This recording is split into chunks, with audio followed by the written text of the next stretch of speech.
Bakit ang arte mo? Hindi ako naniniwalang may mawawala dahil lang sa pagkain ng isda. Ngayon, kakainin mo itong isda, gusto mo man o hindi, kailangang kainin mo ito. Noong pinakasalan ko si Gu Jingran, akala ko ay kasal ito dahil sa pag-ibig. Hanggang sa dumating ang kapatid-kapatidan niyang si Xia Shuyao, tila siya na ang naging babaeng may-ari ng bahay na ito. Ngayon, ang mga biyenan ko, dahil sa panunulsol niya, ay pilit akong pinapakain ng isda kahit alam nilang allergic ako rito.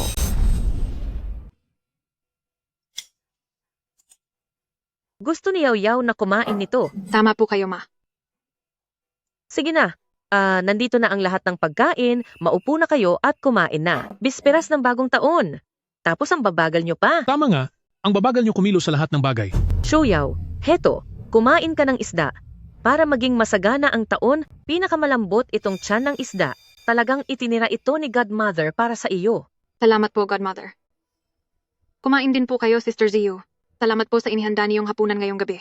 Si Xia Shuyao na anak ni The Xia family.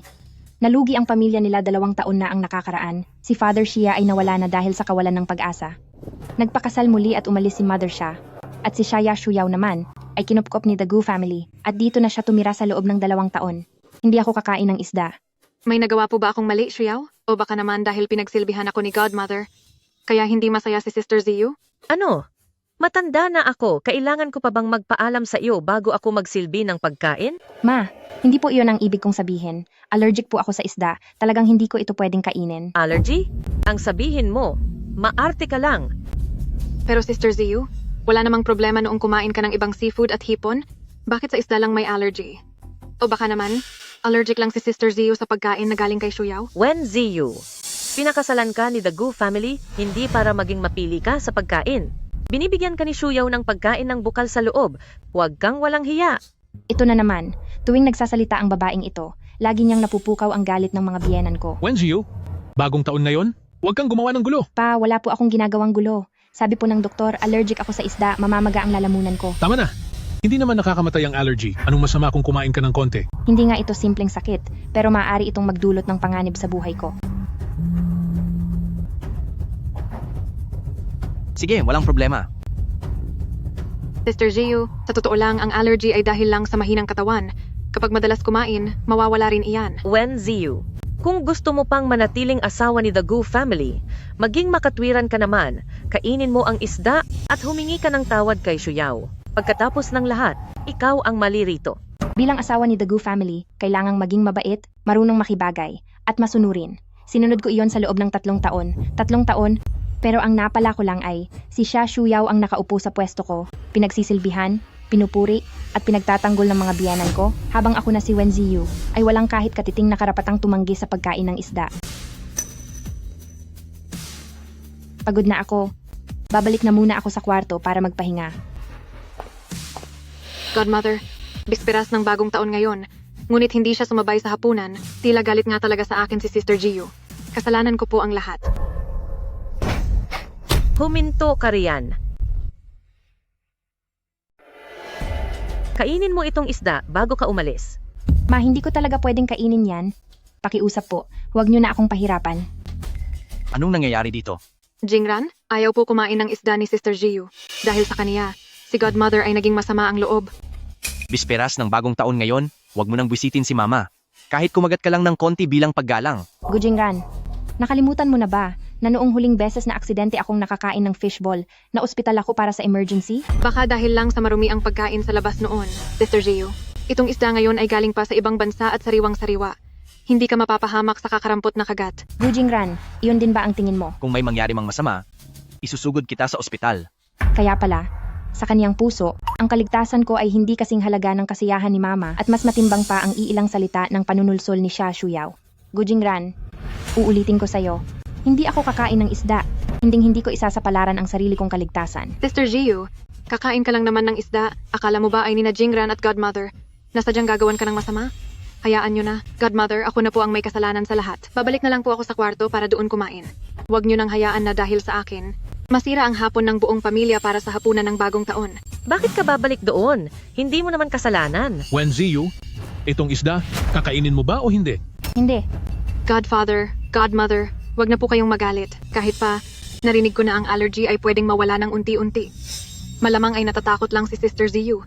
Hindi niya sinasadyang sirain ang saya. Wen Ziyu, kakainin mo ang isdang ito sa ayaw at sa gusto mo. Sa hapunan ng The Gu family, wala kang karapatan bilang isang manugang na gumawa ng gulo. Kayong mga narito, hawakan niyo siya. Tumigil kayo. Anong gagawin niyo sa akin? Titingnan natin ngayon kung talagang may allergy ka. Nay, huwag. Totoong may allergy po ako. Maaari akong mapahamak. Sabi ni Shuyao, ang allergy ay dahan-dahang nawawala. Kung natatakot kang subukan, hayaan mong ako bilang biyenan mo ang tumulong sa iyo. Gu Jingran, tulungan mo ako. Ziyu, makinig ka sa amin. Kainin mo ang isdang ito at magiging maayos ang lahat. Ziyu, makinig ka. 3 taon ko nang naririnig iyan.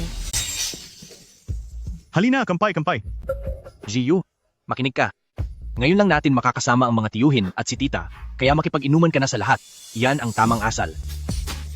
Sister Ziyu, sabi ni Ninang, parating na ang pamilya ni Second Uncle. Kailangan kayong personal na mag-asikaso sa kanila. Kasal ni Tangtang ngayon at matagal ko na itong sinabi sa iyo. Ziyu, makinig ka. Dahil may mga bisita sa bahay, huwag ka na lang pumunta sa kasal. Bigyan na lang natin siya ng malaking regalo. Ano? Wala na si Lolo? Uuwi ako ngayon din. Bakit ka uuwi? Asawa ka na ngayon ng anak kong si The Gu family. Sa halip na asikasuhin ako bilang biyanan mo, mas uunahin mo pang puntahan ang taong wala na? Ziyu, makinig ka po.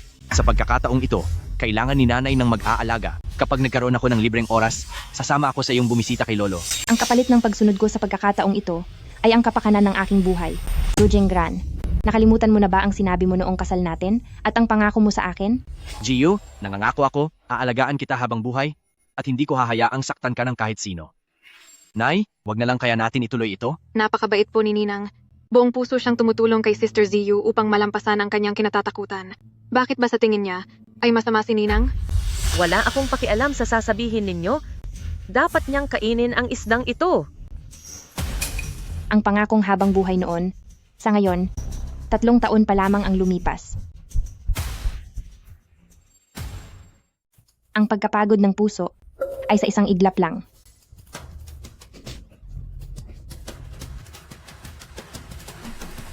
Walang hiya ka.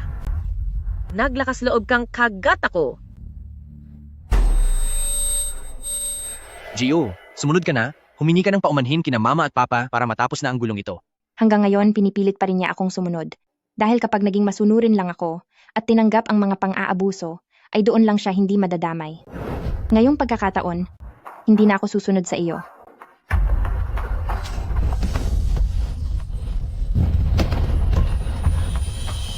Sister Ziyu, ayos ka lang ba? Iniluwanan niya ang isda. Anong magiging problema? Tingin ko umaarte lang siya. Ziyu, kung wala namang masama, ay bumangon ka na diyan. Bagong taon ngayon, hindi magandang tingnan na nakahiga ka lang sa sahig. Ang kawawa naman ni Sister Ziyu ngayon, para siyang isang asong ligaw. Hindi ako pwedeng maupo na lang. Hindi pwedeng mawala na lang ako. Ikaw, anong gagawin mo? Ziyu, ang karayom nating mga pamilya Wen ay kayang magligtas ng tao at kaya rin itong iligtas ang sarili mo sa oras ng panganib. Sila, wala talaga silang pakialam kung mawala man ako. Hala, Ziyu, nakikinig ka ba? May nangyari ba sa iyo? Hello?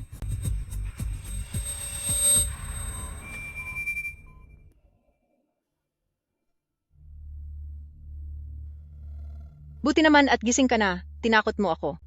Sabi ng doktor, kung nahuli pa tayo ng kaunti, ay baka wala ka na. Hello? Ziyu? Hello? Ziyu, may nangyari ba sa iyo? Hello? Kung hindi lang ako nakapagbigay ng turok sa sarili ko, baka wala na nga talaga ako ngayon. Ano bang nangyayari sa inyo ni Gu Jingran?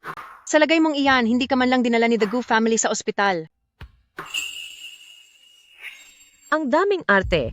Hindi ako naniniwalang may namamatay sa pagkain ng isda.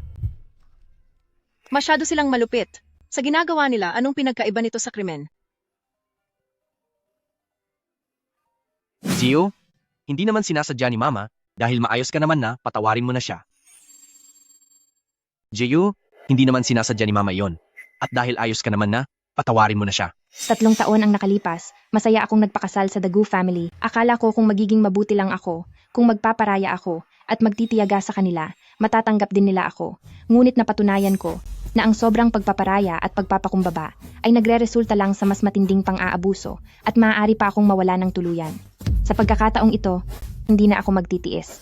Tangtang, tulungan mo akong i-check ang structure ng share sa Gu Corporation, pati na rin ang lahat ng ari-arian sa ilalim ng pangalan ni Gu Jingran. Huwag mong sabihing makikipaghiwalay ka kay Gu Jingran. Makikipagdiborsyo ako sa kanya at kukunin ko ang bawat sentimo na nararapat sa akin. Maaaring matagalan bago makolekta ang lahat ng impormasyon. Bago iyon mangyari, pilitin nating huwag gumawa ng ingay o mahalata nila. Alam ko, Binabaan agad ni Sister Jiu ang tawag. Baka naman sinisisi niya si Jingran at si Ninang. Siya naman ang may mahinang katawan. May mukha pa ba siyang ihaharap para manisin ng iba? Ano man ang mangyari, hindi dapat nagkakaroon ng ganyang gulo tuwing bagong taon. Dapat mong disiplinahin ng mabuti ang asawa mo. Nandito na si Sister Jiu. Gio, huwag kang pasaway. Nandyan sina Papa at Mama sa sala. Bakit hindi ka bumati sa kanila? 3 araw akong nanatili sa ospital. Mayroon bang kahit isa sa inyo ni Papa ang nag-alala kung maayos pa ba ang kalagayan ko? Sister Jiu, tinawagan ka ni Jingran kanina. Pero binabaan mo siya bago pa siya makatapos magsalita. Manahimik ka! Nag-uusap kaming mag-asawa. Hindi dapat sumasali ang isang tagalabas na gaya mo. Wensiu, tama na yan. Hindi ba't allergy lang naman iyon? Hindi ka naman nawala sa amin? Mahirap ba talagang patawarin ng pamilya? Nandito pa ako, kaya hanggat buhay pa ako, kailangan kong patawarin ang mga taong muntik nang tumapos sa akin. Sister Jiu, paano mo nasasabi ang mga ganyang bagay? Tama ang sinabi ni Jingran. Magkakapamilya kayo. Bakit kailangan mo pang magtanim ng galit? Pinilit niyo akong pakainin ng isda hanggang sa muntik na akong mapahamak. Ngunit sa huli, ako pa ang lumalabas na nag-iingay lang at makitid ang isip. Pagod na ako. Baka matagalan bago makolekta ang lahat ng kailangang dokumento. Kaya habang naghihintay, subukan mong huwag gumawa ng kahit anong hinala. Alam ko, Pasensya na, pagkakamali ko iyon. Nakatitig sina Papa at Mama, bigyan mo naman ako ng kahihiyan po. sige, Dahil nandito ka na rin naman, pumunta ka na agad sa kusina at ihanda ang tanghalian. Gusto mo ba kaming magutom? sige po. Ma, ito na ang huling pagkakataon na pagpapasensyahan ko kayo. Akala ko kung gaano katapang ang babaeng ito, pero sa huli, masunurin din naman pala siyang nag-aasikaso sa kusina. Mukhang magaling po kayo magdisiplina, Ninang. Ang ninang ko talaga ang pundasyon at ang nagpapatatag sa pamilyang ito. Talagang si Shuyao ang napakabait at masunurin, hindi katulad ng ibang tao dyan na walang kahit na anong respeto. Bakit parang si Gio ay parang naging kakaiba? Hayaan na nga, baka nagtatampo pa rin siya. Mamaya ay susuyuin ko na lang siya at magiging okay din ang lahat. Bago ang diborsyo, lahat ng paghihirap na dinanas ko. Hindi naman nakamamatay na sakit ang allergy. Ano naman kung kumain siya ng konti? Siyempre, dapat ay malasap niyo rin ito.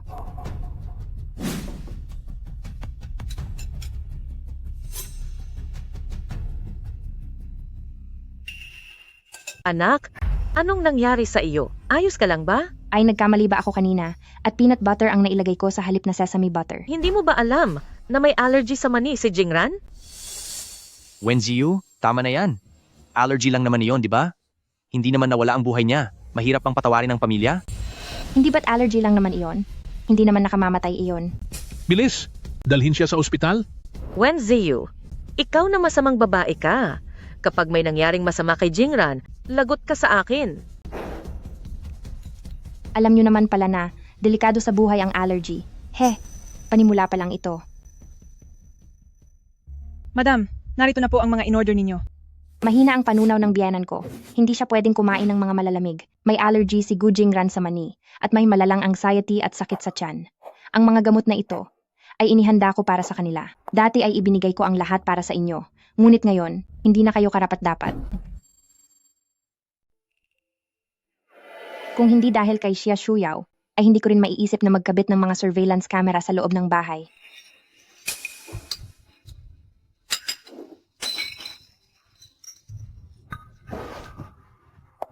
Yao-Yao, anong nangyari sa iyo? Sister Jiu, ang pulseras na iyon ay pamana pa ng ina ng iyong ninang. Bakit napakapabaya mo? Wenziyu, nagawa mong sirain ang natitirang alaala ng aking ina para sa akin.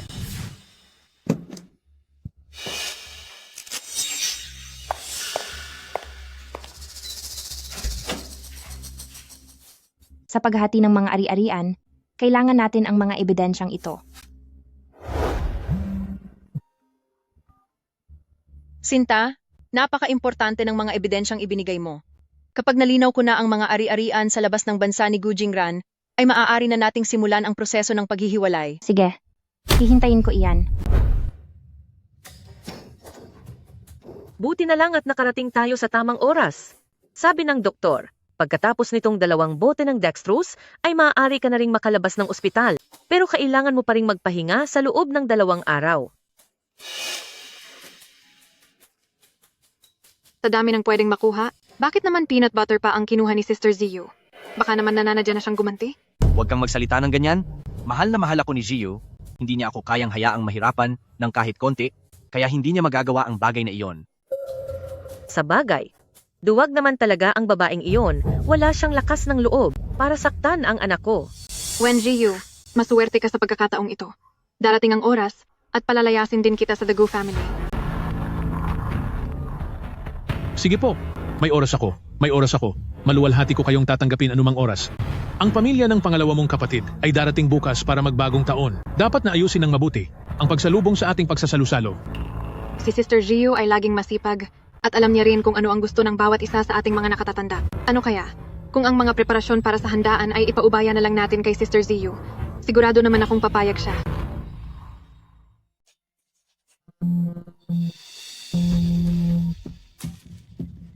Sinabihan mo ba ang pamilya ni second uncle na pumunta dito bukas? Maghanda ka para sa hapunan ng pamilya bukas, huwag kang magpapabaya. Hapunan ng pamilya. Sakto, dahil aalis na rin naman ako sa The Gu family. Sa pagkakataong ito, ihahanda ko sila ng isang hapunang hinding-hindi nila malilimutan. Tuloy po kayo. Sister Ziyu, pinapahanda ka ni Ninang ng hapunan sa bahay. Bakit dinala mo kaming lahat dito sa labas? Baka naman gusto mo lang magmadali dahil ayaw mong mapagod sa pagluluto sa bahay? Araw-araw na lang tayong naghahapunan sa bahay, nakakasawa na. May panlasa talaga si Sister Ziyu. Yun ding 7-star hotel, napakahusay ng napili mong lugar. Balita ko, kailangang magpa-reserve dito 6 na buwan bago ang petsa. Napakamaalalahanin ng asawa ng pamangkin ko. Dahil masaya naman ang pamilya ni second uncle, iserve na ang mga pagkain. Sige po. Ano? Isang siglong maotay. 82 lafite pa. Diyos ko, ang lambot ng lobster na ito. Sister Ziyu, ang galing mong pumili ng order. Kahit nung nasa abroad ako ay hindi pa ako nakakita ng ganito kalaking king crab. Swerte natin sa pagkain ngayon.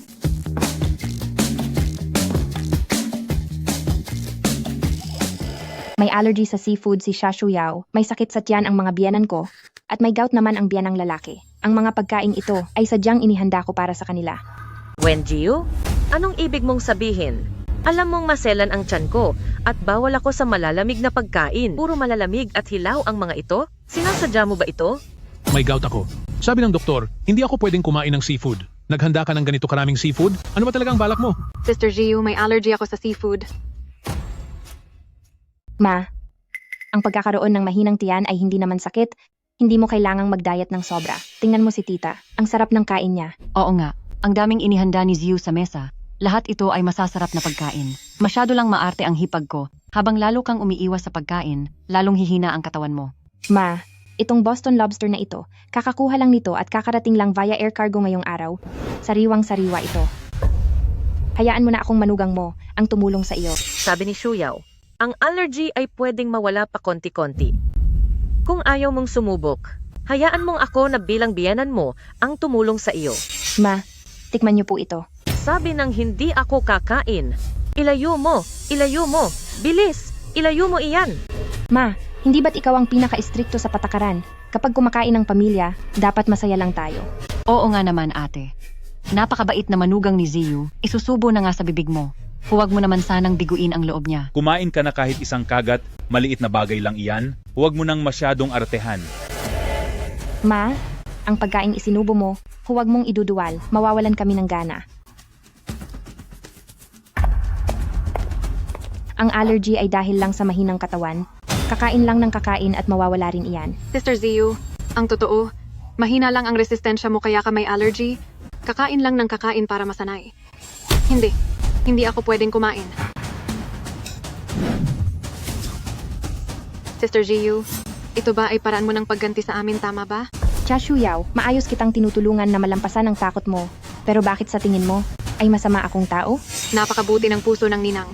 Gusto lang niyang tulungan si Sister Ziyu na malampasan ang kanyang takot, pero bakit sa paningin niya ay parang masama si ninang? Pa, hindi naman nakamamatay na sakit ang rayuma. Ano bang masama kung kumain ka ng kaunti? Heto, bagay ang oyster sa alak, lalong sasarap ang buhay. Mababara ang lalamunan mo. Tama na, hindi naman nakamamatay ang allergy. Anong masama kung kumain ng kaunti? Sa edad nating ito, sino ba ang walang nararamdaman sa katawan? Wala lang dapat iyan. Para sa akin, kain lang ng kain at inom lang ng inom. Kaunting seafood lang at kaunting alak. May matatapos ba dahil dito? Wen Ziyu, tama na. Alam mong hindi namin pwedeng kainin ang mga ito, pero pinipilit mo pa rin kaming pakainin. Ano ba talaga ang binabalak mo? Ziyu, sumusobra ka na sa ginagawa mo. Ako pa ang sumobra? Anong masama sa intensyon ko? Ibinabalik ko lang sa inyo kung ano ang ginawa nyo sa akin. Paano iyon naging sobra? O baka naman nakalimutan nyo na kung paano nyo ako trinato noong bisperas ng bagong taon. Pamangking babae. Anong nangyayari?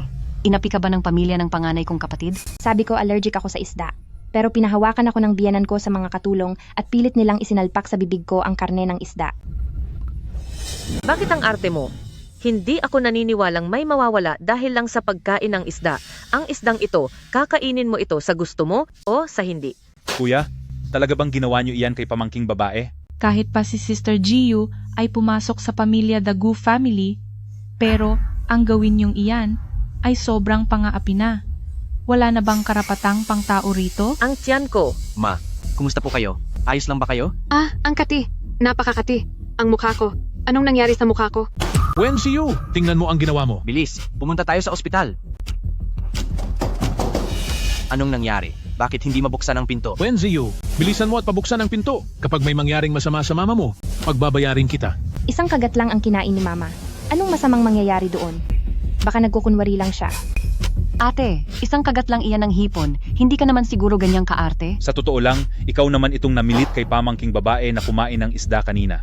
Ngayong nagkukunwari kang may sakit para manira, ay parang hindi na tama iyan. Sister Ziyu, alam ko na, sumasama pa rin ang loob mo tungkol sa pagkain ng isda noong huli. Hindi mahalaga kung anong gawin mo sa akin, pero huwag mo namang idamay at saktan ang tita ko. Ikaw talaga. Ikaw, bakit mo sinaktan si Shuyao? May tinapos ba akong tao? O pinahamak ko ba ang buong pamilya mo? Anong karapatan mong paratangan akong nananakit ng tao? Tama. Ang handa ngayong araw, kinain namin at wala namang nangyari sa amin. Malinaw na ang sarili mong katawan ang may problema. Ninong Jingran, hindi ko lang pumatiis na makitang nahihirapan si Ninang. Wen Ziyu, kung gusto mo pang manatiling manugang ng The Gu family, humingi ka agad ng tawad kay Shuyao. Ziyu, sumunod ka na lang. Humingi ka ng tawad kay Shuyao anuman ang mangyari, hindi mo dapat siya sinaktan. Tapos na ang paglikom ng mga dokumento. Ito ang divorce agreement. Huwag kalimutang i-check. Gu Jingran, mag-divorce na tayo. Anong sinabi mo? Wen Ziyu, wala ka na talagang disiplina. Pati ang paghihiwalay ay nagawa mo pang sabihin. Ang pagiging asawa sa The Gu family ay hindi ko na itutuloy. Hindi ba't ito naman ang gusto mo? Pamangking babae, alam kong galit ka. Pero huwag mo naman agad sabihin ang salitang hiwalay. Tama, Sister Ziyu. Kahit na nagkamali si Jingran, kausapin mo siya ng maayos. Sabi nga nila, ang away ng mag-asawa ay nadadaan sa maayos na usapan. Sister Ziyu, kung ayaw mong humingi ng paumanhin, ayos lang, pero bakit kailangang manakot ng hiwalayan? Alam naman ng lahat na kay Jingran ay patay na patay ka at hinding-hindi mo siya kayang iwan. Ziyu, huwag kang mag-eskandalo. Pag-usapan natin ito ng maayos. Huwag kang gumawa ng eksena sa harap ng lahat. Hindi ako nagbibiro. Seryoso ako. Hayaan mo siyang umalis. Gusto kong makita kung may lakas ba talaga siyang loob na iwan ang The Gu family. Wala naman siyang kwenta. Tama na ma. Ziyu, humingi ka na ng paumanhin kina mama at papa at kalimutan na natin ang nangyari ngayon. Sa susunod, huwag kang masyadong padalos-dalos. Gu Jingran, alam mo ba kung ano ang pinaka nakakaumay sa iyo?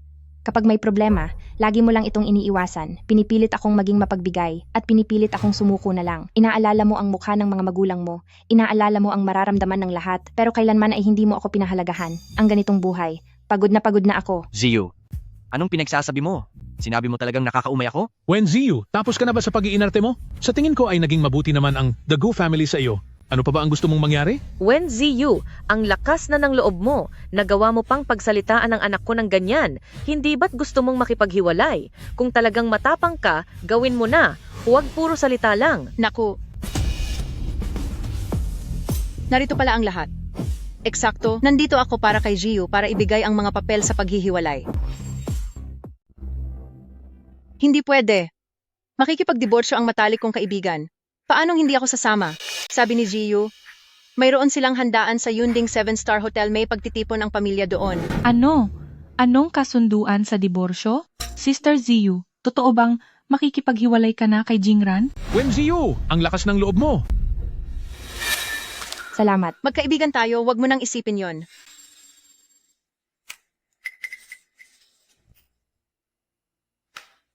Ito na ang kasunduan sa diborsyo. Tingnan mo, kung wala nang problema, pirmahan mo na to. Ziyu, dahil lang ba pinagsosorry kita kina mama, papa, at kay Shuyao, makikipaghiwalay ka na agad? Makikipaghiwalay ako, at walang kinalaman ng iba roon. Mula simula hanggang dulo, dahil lang sa iyo to. Sister Ziyu, kahit na gumagawa ka ng gulo, dapat ay may limitasyon pa rin. Mabuti na lang at pasensyoso si Jingran at seryoso siya sa inyong kasal. Kung ibang tao yan, siguradong tuloy na ang hiwalayan nyo. Wen Ziyu, huwag kang masyadong mayabang. Akala mo ba dahil lang sa diborsyo na yan, magmamakaawa ang buong pamilya namin sa iyo? Sinasabi ko sa iyo, hinding-hindi mangyayari iyon. Napakaganda ng katayuan ng anak ko, makakahanap pa siya ng mas hihigit pa sa iyo. Kaya dalian mo na, pumirma ka na agad para makahanap ka na ng mas hihigit pa. Jiu, dahil lang sa maliit na bagay, kailangang humantong sa diborsyo, hindi ako pipirma. Ang kasal na to, hindi ko bibitawan. Gu Jingran, hindi ako humihingi ng permiso mo, kundi ipinapaalam ko lang sa iyo. Bibigyan kita ng 3 araw. Pagkatapos ng 3 araw, kapag hindi ka pa rin pumirma, idedemanda na kita para sa diborsyo. Tara na. Tila ba, hindi lang nagtatampo si Sister Jiyu, totoong-totoo na ang pakikipaghiwalay niya kay Jingran. Wen Ziyu, tumigil ka. Ikaw talaga. Ma, Hindi mo lang nakita, pero noong ibinalibag mo ang papeles ng diborsyo, napakadilim ng mga mukha ng pamilyang iyon. Buti nga, dahil iyan sa hindi nila alam kung paano magpahalaga. Salamat sa tulong mo ngayong araw. Kung hindi dahil sa iyo, hindi ko sana sila napahiya sa tamang oras. Ano na ang plano mo ngayon? Kung wala kang matutuluyan, welcome ka sa bahay ko anumang oras. Nakalimutan mo na bang mayroon akong maliit na apartment bago ako nagpakasal? Tungkol naman sa plano ko, plano kong buksang muli ang aking klinika. Galing ako sa pamilya ng mga tradisyonal na doktor, 18 henerasyon ng tagapagmana ng pamilya Wen. May sarili na sana akong karera, ngunit dahil pinakasalan ko ang pamilya ni The Gu family, sinabihan akong dapat unahin ng babae ang pamilya, kaya napilitan akong isara ang bulwagan ng Renshin. Ngayon, gusto ko nang ibalik ang tunay kong pagkatao. Hello, Ziyu! Sa wakas at naisipan mo ring tawagan ako. Kuya, gusto ko sanang buksan muli ang aking klinika. Kaya lang, luma na ang pwesto, may maire-recommend ka bang mapagkakatiwalaang kumpanya para sa renovation? Ziyu, sa ating mga kabataan, ikaw ang pinaka-talented. Alam ko na, hindi mo magagawang talikuran ng medisina para lang sa isang lalaki. Ipinadala ko na ang numero sa WeChat mo. May inaasikaso lang ako ngayon. Pupuntahan kita kapag natapos na ako rito. Oo nga, muntik ko nang talikuran ang trabahong mahal ko para lang sa isang lalaki.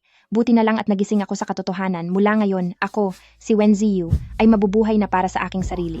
Godmother, sabi ng doktor ay sumakit ang tiyan nyo dahil kumain kayo ng malalamig na pagkain, pati na rin dahil sa tindi ng inyong emosyon. Kaya kayo nagkaroon ng matinding pananakit ng tiyan. Ang masamang babaeng si Wen Ziyu, alam na niyang hindi ko pwedeng kainin iyon, pero pinilit pa rin niya akong pakainin ng pinalamig na hipon. Siya ang may kasalanan ng lahat. Hindi ba kayo ang naminglit sa kanya na kumain ng isda noong una? Nabalitaan ko na ang pamangkin nyo ay muntik nang mawala. Totoo iyan. Napakabuting manugang, ngunit pinilit niyo talaga siya na makipagdiborsyo. Kuya at eldest sister-in-law. Hindi ba kayo natatakot sa karma? Tama po iyan. Sobrang mahal ni Ate Ziyu si Kuya Jingran, siguradong wasak na wasak ang puso niya, kaya niya gustong makipagdiborsyo. Sige, maghiwalay sila. Hayaan niyo siyang makipaghiwalay. Inakala ba niya na kaming mga The Gu family ay nanghihinayang sa kanya? Siguraduhin ninyong wala siyang makukuha, ni isang kusing ay wala siyang madadala. hindi mangyayari iyan. Hindi talaga gustong makipagdiborsyo ni Jiu, nagagalit lang siya sa ngayon. Pagkatapos ng ginawa niya sa nanay mo, bakit gusto mo pa siyang manatili? Ang pamilya The Gu family ay walang puwang para sa isang taong walang respeto sa matatanda at may masamang hangarin na asawa. Ang ginawa ni Ate Jiu sa pagkakataong ito ay medyo sobra na talaga. Hindi lang niya binaliwala si Ninong at si Ninang, kundi nagtanim pa siya ng galit sa inyo, Kuya Jingran. Ang peanut butter sa salad noon, hindi kaya sinadya iyon ni Ate Ziyu? Mukhang simula pa noon, nagsimula na siyang gumanti. Hiwalay. Dapat matuloy ang diborsyong ito. Ang ganitong kasamang manugang ay hindi nararapat sa mga The Gu family. Sa ngayon, hindi na usapin kung gusto pa siya ng mga Dagu family, kundi buo na ang loob ni Ate Ziyu na makipagdiborsyo kay Kuya Jingran. Hindi ako payag. Hindi ako makikipagdiborsyo kay Ziyu pa ma. Nagdadabog lang si Ziyu. Huwag niyo nang banggitin uli ang tungkol sa diborsyo. Habaan niyo na lang po ang inyong pasensya at huwag na siyang patulan. Miss Wen, huwag kang mag-alala. Dahil trabaho ito na galing kay Professor Wen, gagawin ko ang lahat para ayusin ang klinika, para maging kontento ka at si Professor Wen. Sige, ipinapaubaya ko na iyan sa iyo. Hello, ano iyon?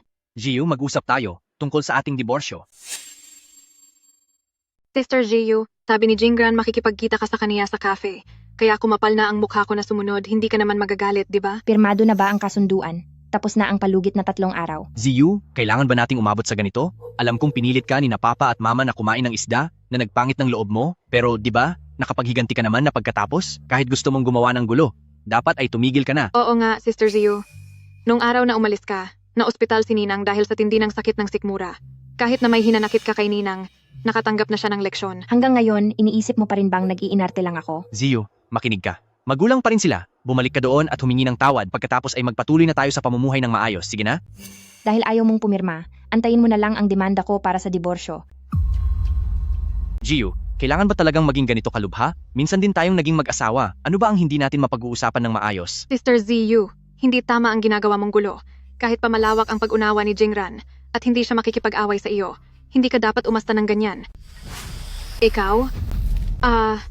Ziyu, sobra ka na. Mabuti ang intensyon ni Shuyao na pagsabihan ka, bakit mo siya ginaganito? Hindi malinaw ang isip niya, kaya gagamitin ko itong kape para matauhan siya. Alamin mo ang lugar mo. Huwag kang makialam sa buhay ng iba, dahil kung hindi, sa susunod, hindi lang isang kape ang matatamo mo. Wen Ziyu, ikaw. Wala na tayong dapat pag-usapan, magkita na lang tayo sa korte. Jingran, pasensya na. Tila hindi nga dapat ako pumunta rito ngayon. Mukhang may malaking galit na sa akin si Sister Ziyu. Kasalanan ko. Nasira ko ang inyong relasyon. Huwag mong sabihin iyan. Walang kinalaman ang nangyari ngayon sa iyo. Siya ang may masamang asal, ibinubuhos lang niya ang galit niya sa iyo. Jingran, mahal na mahal ka ni Sister Ziyu. Hindi naman siguro niya talaga balak na idemanda ka para sa diborsyo. Basta umalis na si Wen Ziyu sa The Gu family, magiging akin na si Jingran. Hindi mangyayari iyon, patay na patay siya sa akin. Sa pagkakataong ito, ginagamit lang niya ang diborsyo para takutin lang ako. Kapag humupa na ang galit niya, kusa siyang susuko at babalik sa akin. Hello, baby. Gu Jingran, tumanggi siyang pirmahan ang divorce agreement. Ihanda na ang formal na paghahain ng kaso ng diborsyo sa korte. Anong balita? Kailan balak ni Wen Ziyu na bumalik para humingi ng tawad? Dahil sa kanya ay nagkaganyan ang iyong ina. Dapat siyang lumuhod at magmakaawa. Nag-iinarte pa siya. Bigyan pa natin siya ng ilang araw. Kapag lumipas na ang galit niya, siguradong babalik din iyon. Ano, may gana pa siyang magalit? Siya, naku! Ma, Godmother, ayos ka lang po ba? Sabi po ng doktor, kailangan niyo pong magpahinga, bawal po kayong magalit. Pati sarili mong asawa, hindi mo makontrol, lalaki ka ba talaga? Tingnan mo siya. Tingnan mo kung gaano niya ginagalit ang mama mo. simula nang pumasok si Ziyu sa The Gu family ng ilang taon, naging maayos siyang may bahay at ang lahat ng bagay sa bahay ay naasikaso niya ng mabuti. Kung hindi niyo lang po siya pinilit kumain ng isda, hindi siya magkakaganyan. Anong sinasabi mo? Sinisisi mo ba kaming dalawa ng mama mo? Pa, hindi po sa ganoon. Tao rin po si Ziyu. Lahat ng tao ay may sariling nararamdaman. Hayaan niyo lang po na mawala ang galit niya, kusa rin siyang babalik at hihingi ng tawad sa inyo ni Mama.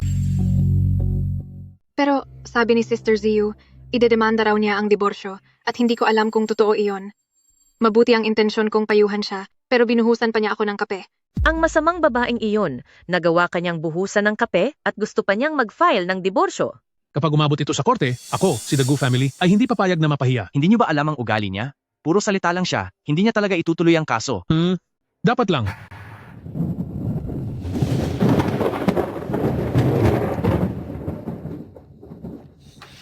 Jingran, kumukulog sa labas. Pwede ba akong matulog dito sa kwarto mo ngayong gabi? Naalala mo na naman ba ang tatay mo? Naalala ko, sa ganito ring gabing may bagyo noong wala na ang tito. Ang nipis ng suot mo? Baka sipunin ka. Jingran. Shuyao, hindi mo kailangang gawin ito. Maselan si Ziyu sa gamit, ihahatid na kita sa kwarto mo. Gu Jingran, balang araw magiging akin ka rin.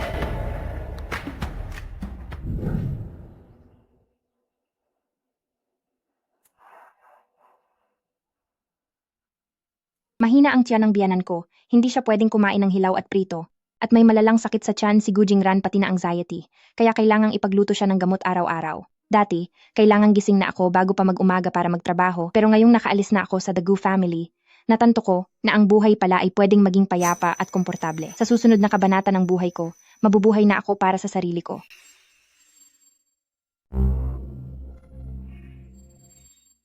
Bakit parang hindi maganda ang pakiramdam mo? Hindi ka ba nakatulog ng maayos kagabi? Masyado pong malakas ang kulog, kaya nagising ako. Ano bang nangyayari? Bakit parang minamadali itong almusal? Gusto nyo na bang matanggal sa trabaho? Kahit hindi naisipin ang sustansya, dapat man lang ay may pagkakaiba ang hinahain. Ilang araw na kaming puro corn mantu ang kinakain.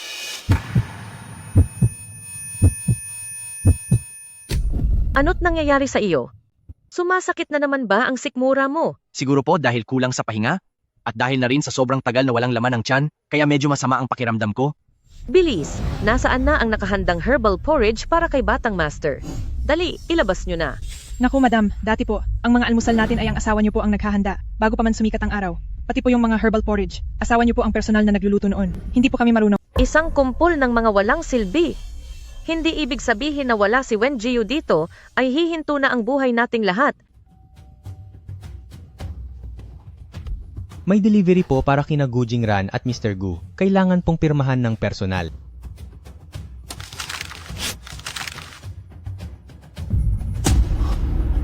Bakit ganyan ang hitsura nyo? Anong nangyayari? Si Wen Ziyu, talagang naglakas loob siya. Diyos ko, talagang naghain na si Sister Jiu ng kaso para sa diborsyo. Ano? Naghain ng diborsyo? Nasisiraan na siya ng bait. Siya ang dahilan kung bakit ako na-ospital. At nagkaroon ng allergy si Jingran. Paano pa niya nakuha ang kapal ng mukhang maghain yan? Akala ko ba ang sabi ni Sister Jiu ay nagtatampo lang siya? Ngayon ay nandito na ang summons mula sa korte. Mukhang pursigido na talaga siyang makipaghiwalay kay Jingran. Tingnan mo kung sino ang napakasama mong pinakasalan. Parang gusto na niyang kalabanin ng harapan ng The Gu family. Hindi ito totoo. Dahil sa ipinapakita niyang kasamaan, huwag niya kaming sisisihin kung gaganti kami. Gusto mong magdemanda, ganoon ba? Ang mga abogado ng Gu Group ay hindi ganoon kadaling talunin. Sisiguraduhin kong wala siyang makukuha kahit isang kusing. Ay.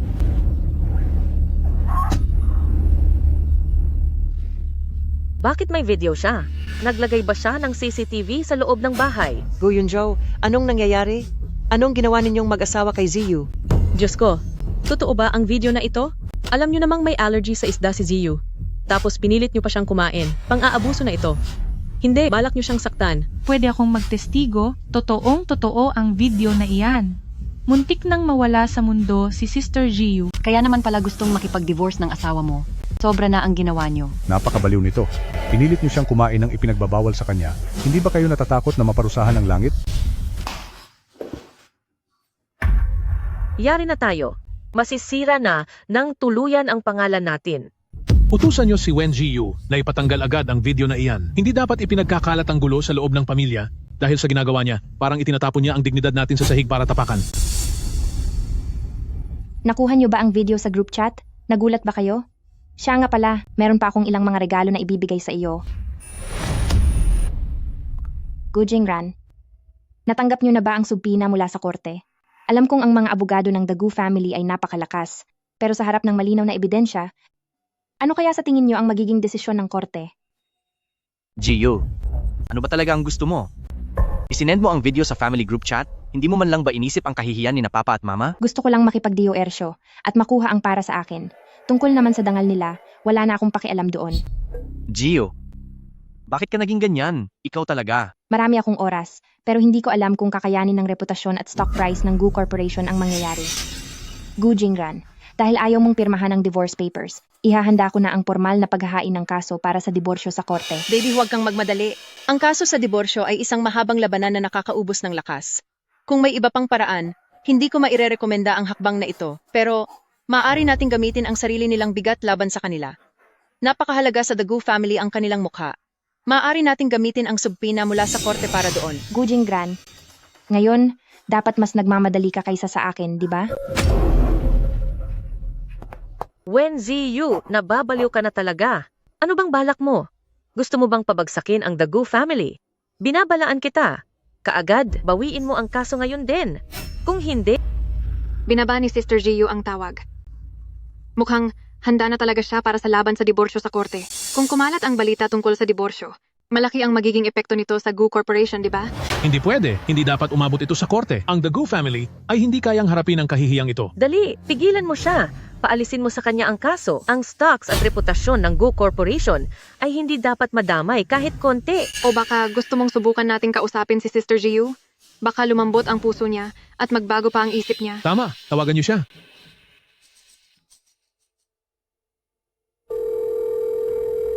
Gu Jingran, kailan ka ba titigil? Ziyu, mag-usap tayo. Makipag-usap ka sa divorce lawyer kong si Sutang. Kilala mo naman siya. Pipirmahan ko ang divorce agreement. Magkita na lang tayo para mapag-usapan ang mga detalye. Pagkalipas ng 30 minuto, Nanfeng Tea House, hindi na ako maghihintay pa. Tila si Gu Jingran ay mas pursigido kaysa sa inaasahan ko. Malapit ka na ring makalaya sa pamilyang iyan.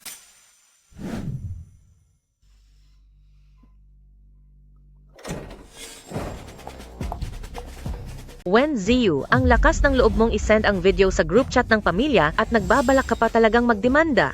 Paparusahan kita ngayong araw. Sige, saktan mo lang ako. Ang lahat ng pananakit mo ay magsisilbing ebidensya sa korte. Wen Ziyu, para sa maliit na bagay, ayaw mo talagang bumitaw at umabot pa sa demandahan, apektado na ang reputasyon at stock price ng Gu Corporation. Bakit ang sama ng ugali mo? Sister Jiyu, sobra na ang ginawa mo ngayon. Magkakapamilya tayo, bakit kailangang umabot sa ganito? Wen Ziyu, wala kang modo at galang. Kung narito lang kayo para manisi at makipag-away, wala na tayong dapat pag-usapan. Ma, mag-usap tayo ng maayos. Dahil narito na rin lang kayo, maupo muna kayo. Mr. Gu, diretsahan na tayo. Ito ang divorce agreement. Ziyu, kailangan ba talagang umabot tayo sa ganito? Alam ko na may nararamdaman ka pa sa akin. Bumalik na tayo sa dati at mamuhay ng maayos bilang isang pamilya, pwede ba? Gu Jingran, noong pinilit ako ng nanay mo na kumain ng isda at wala ka lang ginawa sa tabi, doon pa lang ay tapos na ang ating pagsasama. Ziyu, hindi iyan totoo. Naglalabas ka lang ng sama ng loob, di ba? Malinaw na mahal pa natin ang isa't isa. Kung mahalaga pa sa iyo ang ating pinagsamahan, ayusin mo na ito at pirmahan na ang agreement.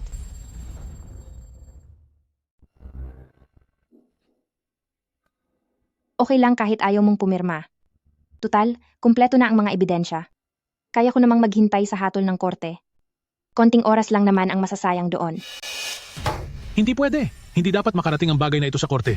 Wen Ziyu, huwag kang sumobra. Sa loob ng 3 taon, naging mabuti ang The Gu family sa iyo. Tapos ganito pa ang isasagot mo sa amin? Ziyu, iurong mo muna ang kaso ng diborsyo at pag-usapan natin ng maayos ang kasunduan. Madali lang ang pag-urong ng kaso. Pag-usapan muna natin ang kasunduan sa diborsyo. Base sa nakolekta naming bank records ng Gu Corporation, mga gintong alahas, listahan ng mga pag-aari, pati mga ari-arian sa ibang bansa, ang kabuang yaman nyo bilang mag-asawa ay nagkakahalaga ng $100 milyong. Ang gusto ng kliyente ko ay makuha ang kahit kalahati nito. Kung walang problema, pumirma na kayo sa kasunduan. Ano? Gusto niyang makuha sa The Gu family ang kalahati ng ating yaman? Bakit hindi na lang siya magnakaw? 3 taon siyang naging bahagi ng The Gu family. Nakinabang sa The Gu family, lahat galing sa The Gu family. Wala siyang naitulong sa The Gu family. Pagkatapos ngayong maghihiwalay na, ay gusto pang kumuha ng ganoon kalaking pera? Ang kalahati ay $50 milyong. Sister Ziyu, napakasakim mo naman yata. Kung gusto mong makipagdiborsyo, pwede. Pero ang makuha ang pera ng The Gu family, manigas ka. Dahil ayaw nyo sa paraan ng paghahating ito, iba na lang ang gagawin natin. Narito ang medical records ng aking kliyente. Sa loob ng 3 taon, alam ng The Gu family na may allergy siya sa isda. Pinilit nyo pa rin siyang kumain. Nung nawalan siya ng malay dahil sa allergy, hindi nyo man lang siya tinulungan, hindi nyo pinahalagahan ang buhay niya. May karapatan kaming ireklamo kayo dahil sa pananakit. Kapag napatunayang may sala kayo, hindi lang kalahati ng yaman nyo ang mapupunta sa amin. Gawa-gawa mo lang ang mga iyan. Kailan namin binalak saktan ng ganoon ang isang tao? Wen Ziyu, napakasama ng loob mo. Talagang sinasadya mong sirain ang aming pamilya sa The Gu family. Wen Ziyu, isa ka lang palang taong walang utang na loob. Nabulag ang aming pamilya sa The Gu family. Napakasalan ang isang tulad mo. Ziyu, magkapamilya pa rin naman tayo. Para lang sa diborsyo, ginamit mo ang ganoong klaseng akusasyon para lang sirain ang puri ng mga magulang ko? Ikaw? Masyado kang nakakadismaya? Sister Ziyu, nababaliw ka na ba sa pera? Dahil lang sa diborsyo at hatian sa ari-arian, nagagawa mong maging ganito kawalang puso. Miss Shah, bantayan niyo po ang pananalita niyo. Ipinaglalaban lang po ng kliyente ko ang kanyang mga legal na karapatan. Dahil napakatigas ng mga ulo nila, kailangang ilabas ang huling alas.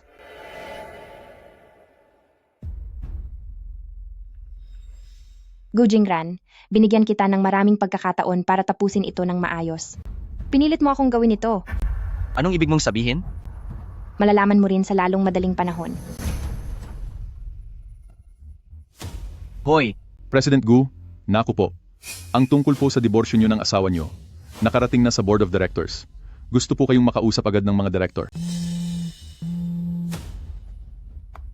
Gu Jingran, ano ba itong nangyayari? Hayaan na natin ang diborsyo, pero bakit kailangan pang umabot sa korte? Ngayon, ang lahat ng ebidensya laban sa iyo ay nasa mga phone na ng mga direktor. Labis nilang pinagdududahan ang iyong moralidad.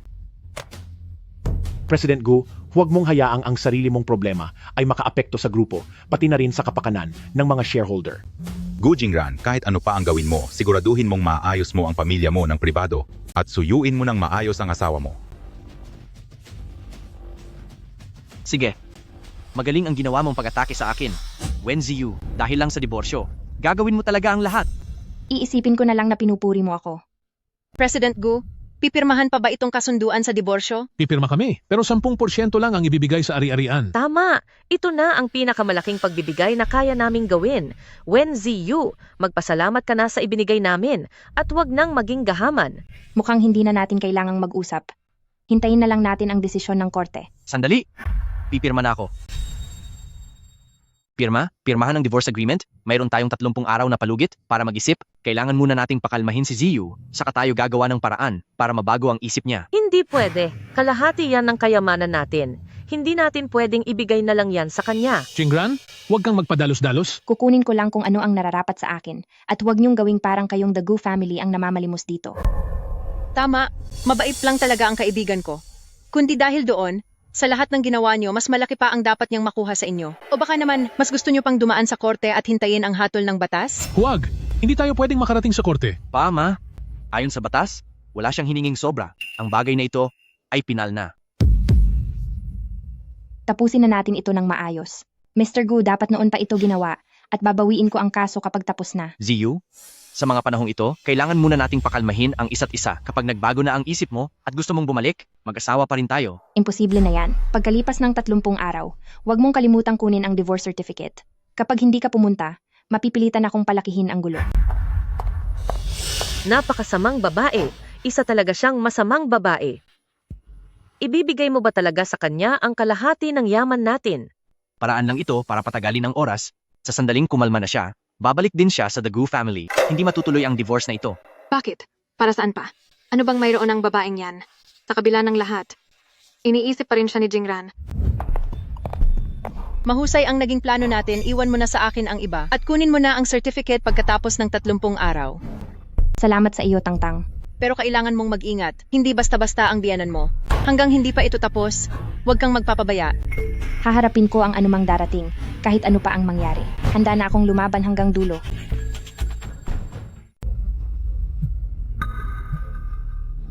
President Gu, may masamang nangyari. Nasa conference room na ang lahat ng mga direktor at naghihintay, pinapabalik na po kayo agad sa kumpanya para sa isang urgent shareholders meeting. Kailangan kong bumalik sa opisina dahil sa isang mahalagang bagay, kayo na ang maunang umuwi. Mukhang papagalitan si Jingran sa pagbabalik niya sa kumpanya, di ba? Ang mga direktor, tiyak na papangaralan siya ng matindi. Dahil ang lahat ng ito kay Wen Ziyu, ang masamang babaeng iyon, kasalanan niya ang lahat ng ito. Ang babaeng iyon na walang utang na loob, talagang gusto niyang guluhin ang The Gu family para lang masiyahan siya. Sabi ni Jingran, hindi raw siya makikipagdiborsyo kay Sister Ziyu. Pero si Sister Ziyu, pagkatapos ng lahat ng ginawa niya sa inyo, Godmother, matatanggap mo pa ba siya? Kung hindi lang dahil sa kalahating bahagi ng ari-arian ng The Gu family, walang may gusto sa kanya. Hayaan niyo siyang bumalik sa The Gu family, tingnan natin kung paano ko siya parurusahan. Paano kung mapapaalis natin si Sister Ziyu nang walang nakukuhang kahit isang sentimos? Shuyaw, may paraan ka ba? Basta't mapalayas ang masamang babaeng iyan ng walang dala, ikaw ang magiging pinakamalaking tagapagligtas ng The Gu family. Tama, Shuyaw. Sabihin mo sa amin kung anong paraan iyan. Sige na, makikinig kami sa'yo. Sa totoo lang, kaya ganyan katapang si Sister Ziyu. Dahil hawak niya ang ebidensya na ang The Gu family ang may kasalanan. Ang alas na iyon. Paano kung baliktarin natin ang sitwasyon? Ang ibig mong sabihin, bago pa man ang paghahati ng mga ari-arian, patunayan natin na si Sister Ziyu ang totoong may kasalanan. Hindi lang mawawalan ng bisa ang kasunduan, mapapaalis pa natin siya ng walang makukuha. Sa ganoong paraan, hindi na kailangang magtiis ni Naninong at Godmother para tanggapin siyang muli. napakagandang ideya. Napakatalino talaga ng ating Shuyaw. Eksakto. Dapat sa pagkakataong ito si Wen Ziyu, ang masamang babaeng iyon, ay hindi makakakuha ng kahit isang sentimo. Si Pamilya Wen, na isang napaka-importanting tao, ay darating sa lungsod ng yun para suriin ang mga proyekto. Ang punong tanggapan ay nagpadala na sa kanya ng mungkahi para sa kooperasyon. Sa panahong ito, lahat ng mga direktor ay dapat magpakatino. Hindi tayo pwedeng masangkot sa kahit anong eskandalo. Lalo na ikaw, President Gu. Wala akong pakialam kung anong gagawin mo. Siguraduhin mo mapaamo mo ang iyong asawa. Tama. Ang problemang pampamilya ay usaping pangnegosyo rin. Hindi pwedeng magkagulo sa loob ng bahay sa sensitibong panahong ito. Huwag po kayong mag-alala. Hindi ko hahayaan na ang mga personal na issue ay makaapekto sa pagunlad ng kumpanya. Dati ay hinihintay ko lang si Ziyu na matauhan at bumalik sa akin. Pero sa ngayon, para sa kapakanan ng kumpanya at para sa ating interes, ako na muna ang magpapakumbaba. Sige na nga, isipin na lang natin na sinusuyo ko lang siya.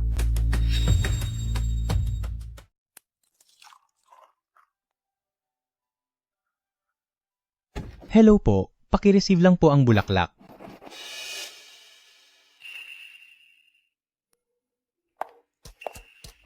Ngayon ang ikatlong anniversary ng kasal natin.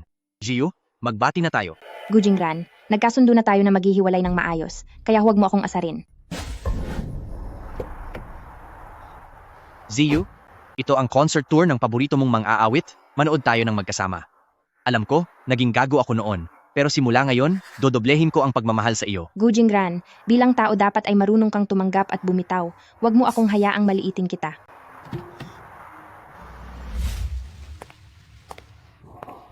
Ziyu, naaalala ko na dati mo pang gustong maglakad sa tabing dagat, manood ng snow sa bundok Chiangbai, at manood ng aurora sa Arctic. Masyado akong naging busy noon, at wala akong oras para sa iyo. Pero sa pagkakataong ito, babawi ako. Nakikiusap ako, huwag na tayong mag-away. Oh, magsisimula ka na ba sa drama mo? Sayang at huli na ang lahat. Hindi na bumabalik ang kaibigan ko sa nakaraan. Gu Jingran, hindi na tayo makakabalik sa dati. Huwag mo na akong guluhin. Wen Ziyu, nagmakaawa na ako sa iyo ng husto. Ano pa ba ang gusto mo? May limitasyon din ang pagiging matigas ang ulo. Gu Jingran, hindi dahil nagmakaawa ka ay dapat na kitang balikan. Ang sinasabi mong pagmamakaawa, sa tingin ko, ay isa lamang panggigipit at panggugulo. Mr. Gu, kapag ipinagpatuloy mo pa ito at ginulo ang kliyente ko, hindi ako magdadalawang isip na dalhin ito sa korte. Kayo.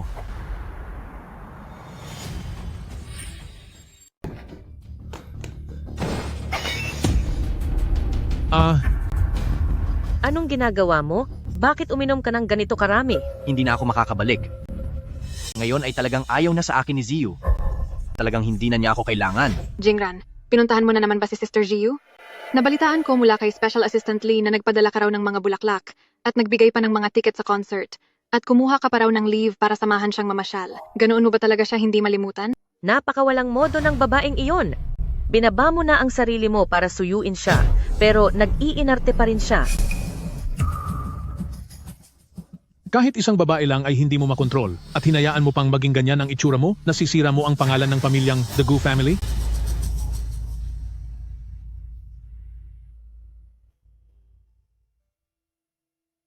Sa 3 taon na pananatili ni Wen Ziyu sa pamilyang The Gu family, ngayon ko lang nakita na ganyan kaimportante si Jingran para sa kanya, ang anak natin ngayon, mukhang totoong baliw na sa babaeng iyon.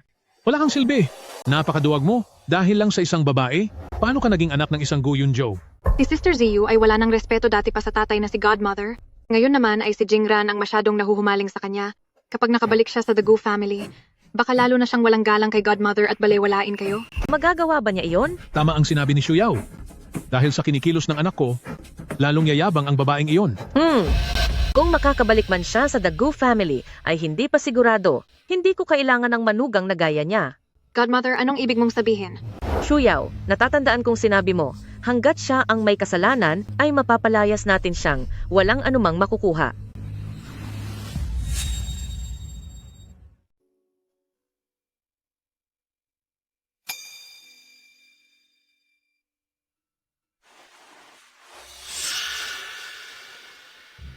Aba, wala pa nga tayong ginagawa, pero ang walang hiyang si Wen Ziyu, nagawa pang pagtaksilan ang anak ko sa pamamagitan ng pakikipagkita sa ibang lalaki. Kaya naman pala gustong makipag-divorce ni Sister Jiyu dahil niloloko na pala niya si Jingran. Ninang, kailangang malaman ni Jingran ang tunay na ugali ng babaeng iyan. Wen Ziyu, sa pagkakataong ito, sisiguraduhin kong tuluyan ng magagalit sa iyo si Jingran. Galing ito sa kilalang tindahan sa South, iyong paborito mong durian pastry. Simula nung nag-asawa ka, parang matagal ka nang hindi nakakain ito. Salamat po, kuya. May mga bulaklak na, may merienda pa. Talagang ikaw ang pinakamabait sa akin. Siyempre naman. Nga pala, dahil nagbukas ka ng klinika, hindi ba nagalit ang pamilya ng asawa mo? Anong nangyari? Nag-away ba kayo ng asawa mo? Mahabang kwento po. Magtatanghalian na, pumunta tayo sa restaurant at doon tayo mag-usap habang kumakain. Paalis na sila. Bilisan nyo. Sundan natin. Sumusobra na talaga iyang si The Gu family. Tungkol sa paghihiwalay, alam na ba ito ni na tito at tita? Plano kong sabihin sa kanila kapag nakuha ko na ang papeles sa divorce. Desisyon ko itong pasukin, kaya ako ang dapat tatapos nito. Bago pa maging opisyal ang lahat, ayaw ko muna silang mag-alala. Alam kong may sarili kang diskarte. Dahil sinabi mo iyan, tiwala akong maaayos mo ang lahat. Kung may kailangan ka, huwag kang mag-atubiling magsabi sa akin. Salamat kuya. Kapag may problema akong hindi kaya, lalapit ako sa iyo. Ano kayang pinag-uusapan nila? Sobrang layo natin. Wala akong marinig kahit isang salita. Diyos ko! Ninang, tingnan niyo po, parang binibigyan ng lalaking iyon ng hotel card si Sister Jiyu. Hindi ito maaari. Kailangan ko itong isumbong agad kay Jingran. Akademikong diskusyon tungkol sa medisina ngayong hapon. Narito ang invitation card. Dahil nagpasya ka ng buksang muli ang klinika, gusto mo bang sumama para makita? Natatakot yata si kuya na mapag-isa ako at kung ano-ano ang maisip ko. Sige po, tamang-tama at wala akong gagawin ngayong hapon, maaari akong mamasyal. Baka sakali pang makahanap ako ng mga koneksyon para sa klinika ko. Jingran, may palihim na kinakatagpong lalaki si Sister Jiyu. Magkikita na sila sa kwarto. Bilisan mo. Jiyu, magkabati na tayo. Gu Jingran, nagkasundo na tayo na maghihiwalay ng maayos. Huwag mo na akong buwisitin. Hindi pala dahil sa ayaw mo sa bulaklak, kundi dahil ayaw mo sa galing sa akin. Wen Ziyu. Kaya naman pala kahit anong panunuyo ang gawin ko, hindi ka na bumabalik. Yun pala, may iba ka ng lalaki. Magandang araw po. Jingran, pumasok na sila sa loob. Napakawalang hiya ni Wen Ziyu. Tirik na tirik ang araw, pero atat na siya na makipagkita sa kung sinong lalaki. Wen Ziyu, nagawa mo nga talaga akong lokohin.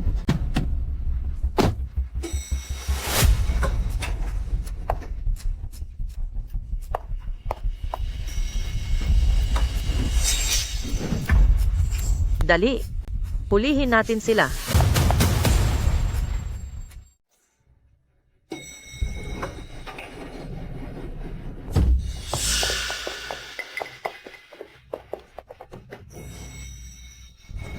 Bilis, pindutin mo ang pang-18 palapag.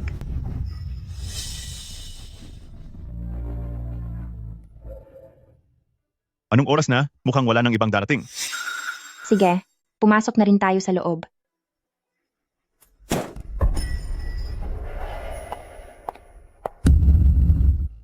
Bilis, nandun sila. Dapat ay nandito iyon. Nakapasok na sa loob ang 2 taksil na iyon. Bakit parang ang kakaiba naman dito? Nasa presidential suite ba sila? Ayos mukhang nakahanap siya ng mayamang lalaki. Matapos niyang lokohin ang anak ko, gusto pa niyang makipag-divorce at makuha ang kalahati ng ari-arian ni The Gu family. Gusto kong makita kung sino talaga ang lalaking iyan. Wala tayong card key. Paano kung magtago lang sila sa loob at hindi lumabas?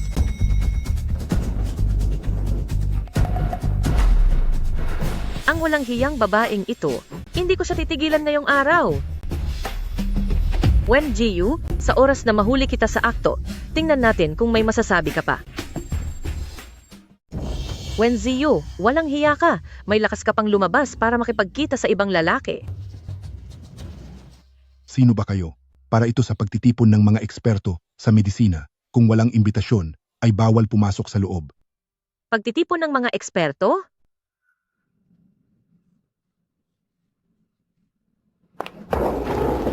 Napakagaling! Wen Ziyu, masama kang babae. Ginamit mo pang dahilan ang medisina para lang makipagkita ng palihim sa ibang lalaki. Bakit ang sama mo? Subukan mong saktan siya at makikita mo. Tao, pumarito kayo. Tingnan ninyo siya. Siya na nga itong nagtataksil. Siya pa ang matapang? At nagagawa pa ninyong manakot. Anong nangyayari dito? Mukhang may nahuli silang nagtataksil. Kalokohan ito, pagtitipon ito para sa medisina. Sa napakasagradong lugar na ito ay may mga taong pumasok para lang maglandian. Ang mga ganyang klaseng babae ay dapat talagang parusahan. Sister Ziyu, kaya mo pala gustong makipagdumihiwalay kay Jingran ay dahil sa lalaking ito. Wen Ziyu, nagawa mo akong pagtaksilan. Sister Ziyu, pinagtaksilan mo na si Jingran at gusto mo pang makuha ang kalahati ng ari-arian. Bakit mo nagagawa ang ganito? Ano? Nakikipaghiwalay dahil sa ibang lalaki? Tapos gusto pang kuhanin ang kalahati ng ari-arian? Mukhang mabait ang babaeng ito, pero napakasama pala ng kalooban. Ang mga taong may ganitong asal ay hindi nararapat dito. Umalis kayo. Tama. Umalis kayo. Lumabas kayo.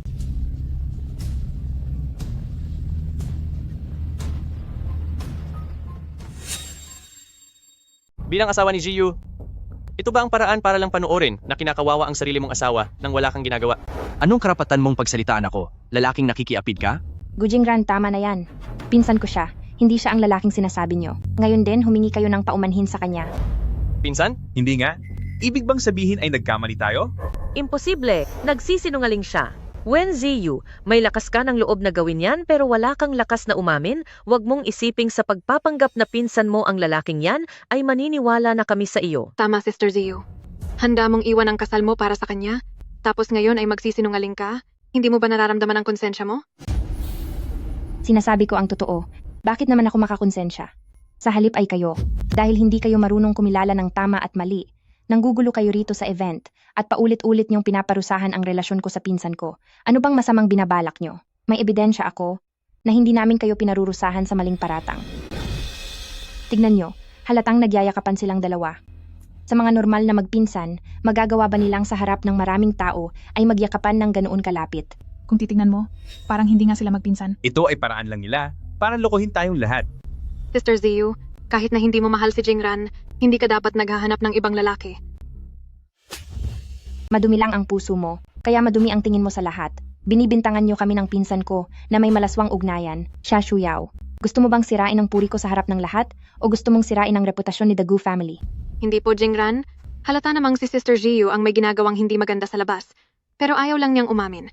Tama na, Wen Ziyu. Wala kang delikadeza, hindi nagkakamali si Shuyao tungkol sa iyo.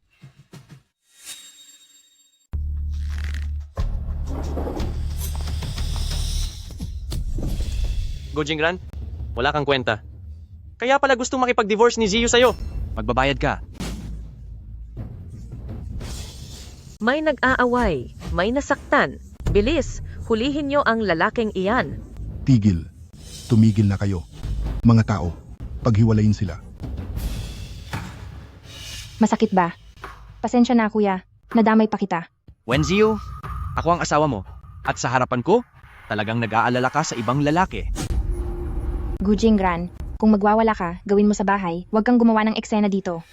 Wen Ziyu, napakasama mong babae. Nagawa mong saktan ang anak ko. Walang hiya ka? Walang hiya? Talagang sinaktan mo ako. Dahil sa paninirang puri, hayagang pangungutya, at pagkakalat ng maling balita tungkol sa amin ng pinsan ko, hindi lang kita sasaktan, ipapakulong pa kita. Ang mahalagang tao mula sa pamilya Wen ay bibisita sa lungsod ng yon para sa isang proyekto. Nagpadala na ang opisina ng mensahe para sa pakikipagtulungan. Sa mga panahong ito, lahat ng direktor ay dapat magpakatino. Hindi tayo pwedeng masangkot sa kahit anong eskandalo, lalo ka na President Gu. Wala akong pakialam kung anong gagawin mo. Siguraduhin mong maaayos mo ang relasyon nyo ng asawa mo. Hindi pwede. Hindi tayo pwedeng tumawag ng pulis. Kapag umabot ito sa presinto, siguradong ang mga reporter ay gagawa ng sariling kwento at ipakakalat ito. Sa ngayon, hindi natin hahayaang kumalat ang kahit anong iskandalo o gulo sa pamilya. Tigil. Tigil na sabi. Bilis! Hulihin siya! Hindi natin pwedeng hayaang tumawag siya ng pulis. Subukan niyo lang siyang hawakan. Hindi ba kayo duda na mayroon kaming hindi magandang relasyon ng pinsan ko? Bakit? Ngayong nabanggit ang tungkol sa pagtawag ng pulis, Natatakot na ba kayo bigla? Anong nangyayari? Posible bang gumagawa lang sila ng chismis para siraan siya? Pero hindi ba't sila ang mga biyenan at asawa niya? Bakit nila kailangang sadyaing dungisan ang kanyang dangal? Sister Ziyu, hindi na dapat ipinagkakalat pa ang kahihiyan sa pamilya. Ayaw ni na Jingran at ni Ninang na makarating pa ito sa istasyon ng pulis. Ito na ang huling pagkakataon na ibibigay namin sa iyo para hindi mapahiya. Sa totoo lang, kapag nakarating pa ang ganitong gulo sa mga pulis, ay nakakahiya talaga. Hello po, sir. Gusto ko pong mag-report. Ikaw ba ang nag-report? Opo, ako nga po ang nag-report. Ang mga taong ito ay sa harap ng maraming tao, ay naninirang puri at nanggugulo, na nagsasabing may relasyon kami ng pinsan ko na sobrang nakasira sa aking reputasyon. Pakiusap, gawin po ninyo ang nararapat ayon sa batas. Wen Ziyu, magkapamilya pa rin tayo. Sigurado ka bang gagawin mo talaga ito? Ngayon naisip nyo pang magkapamilya tayo? Nung buong tapang kayong sumugod dito para mahuli daw kaming may ginagawang masama, bakit hindi nyo naisip na magkapamilya tayo? Wen Jiyu, napakasama mong babae ka. Gusto mo talagang sirain ang aming The Gu family. Tigil. Kung sino man ang magtangkang manakit muli, ay mananagot sa kasong panggugulo at pananakit sa kapwa. Sister Ziyu, mabait ang pakikitungo sa iyo ni The Gu family. Paano mo nakuha ang magtaksil sa kaniya at umabot pa sa pagtawag sa pulis? Maayos ang pamumuhay ko, ginagamit ko ang batas upang protektahan ang sarili ko sa tamang paraan. Paano naging pagtataksil yon? O baka naman, ikaw lang ang pwedeng manira at gumawa ng kwento, pero hindi ako pwedeng magsumbong sa pulis para linisin ang pangalan ko. Tama ang sinabi ng ginang. Kapag may kinakaharap na problema, ang pag-aaral na gamitin ang batas upang protektahan ang sarili ay hindi lang tama. Dapat din itong tularan ng lahat ng narito. Ginoong pulis, ito po ang ID ko. Kasama ko ang kapatid kong si Wen Jiyu sa isang maayos na pagtitipon para sa Chinese medicine. Ngunit bigla na lang kaming pinagbintangan ng mga taong ito na may malaswang relasyon. Pakiusap po, Ginoong Pulis. Tulungan niyo po kaming magkaroon ng katarungan. Ito rin po ang ID ko. I-check mo kung mayroon silang ugnayang pampamilya. Nakita na po namin. Ang Wen Jin-an at si Wen Jiyu ay talagang magkamag-anak. Si Wen Jin-an ay ang legal na pinsan ni Wen Jiyu. Magpinsan pala talaga sila. Ang sama naman ng pamilya ng asawa niya. Pinagbintangan ng asawa na may relasyon sa sariling pinsan, napakasamang gawain ito. Kay tagal na nilang kasal, pero kahit ang kamag-anak ng asawa ay hindi kilala, napakawalang kwenta naman niyang asawa. Imposible. Siguradong nagkamali kayo. Bilang magpinsan, bakit kailangang magyakapan at may bulaklak pa? Matagal kaming hindi nagkita ng pinsan ko. Ano namang masama sa bulaklak at sa yakap? Hindi ba ganito naman ang mga kabataan ngayon? Maliit na bagay lang iyan, bakit kailangang gawing malaking issue? Oo nga naman. Nagkita uli ang magpinsan, pagkatapos ng mahabang panahon, natural lang ang magyakap bilang bati. Dahil marumi ang isipan nyo, iniisip nyo na marumi rin ang ibang tao. Kayong tatlo, base lamang sa inyong hinala, ay nanira at nagpakalat ng chismis tungkol sa iba. Ito ay isang seryosong kaso. Ngayon, sumama po kayo sa amin sa presinto.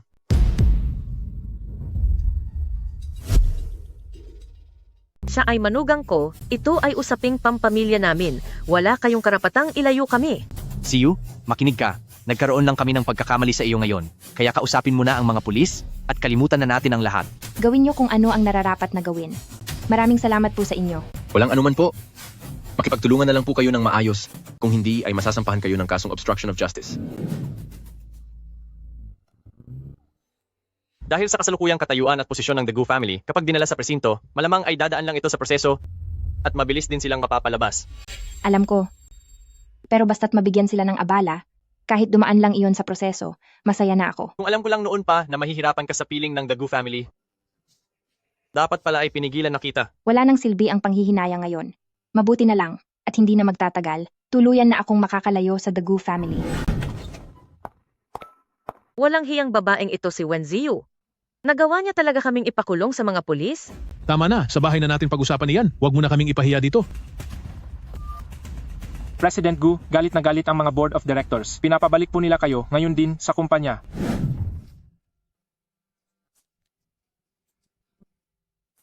Hello, Tangtang. Ang galing mo, BFF. Talagang naipakulong mo ang pamilyang Gu na iyon. Kahit na sandali lang sila doon at napalaya rin. Pero nabalitaan kong pagbalik ng Gu Jingran sa kumpanya ay grabing sermon ang inabot niya sa mga direktor. Inisip ko pa lang, nakakatuwa na. Ano ang nangyari sa kaniya? Wala na akong pakialam sa kaniya. May 3 araw na lang ang natitira sa cooling off period. Ipinapaalam ko lang sa kaniya na, para makuha ang gusto ko, gagawin ko ang lahat. Sa ganitong oras, sino ang kakatok? Gu Jingran, anong ginagawa mo rito? Anak nang, ano bang binabalak ng lalaking iyon sa gitna ng gabi? Huminahon ka lang mahal, papunta na ako riyan. Napadaan ako rito sa cake shop na gusto mo, kaya nabilhan kita. Hindi ko kailangan yan. Nagda-diet ako. Zio, kailangan ba nating maging ganito? Kahit man lang ba? Makausap ka lang saglit, hindi ba talaga pwede? Wala na tayong dapat pag-usapan pa. Magkita na lang tayo sa Civil Affairs Bureau pagkalipas ng 3 araw. Kapag hindi ka sumipot, hindi ako magdadalawang isip na gumawa ng gulo. Gu Jingran, iniisip mo pa ba ang kapakanan ng grupo? President Gu, dahil hindi nyo na rin naman magawang magkasundo ng asawa mo, mabuti pang tapusin na ito agad at maghiwalay ng maayos. Ang pagkikipagtulungan natin sa pamilya Wen ay hindi na pwedeng pumalpak muli. Ziyu, itutuloy ba talaga natin itong paghihiwalay? Dapat alam mo na, hindi na natin maibabalik ang dati. Naiintindihan ko.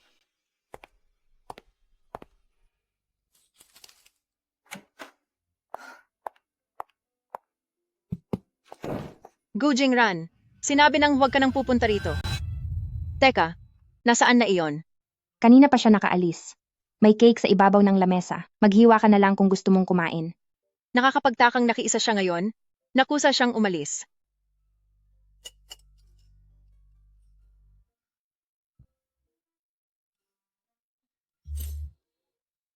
Swerte niya.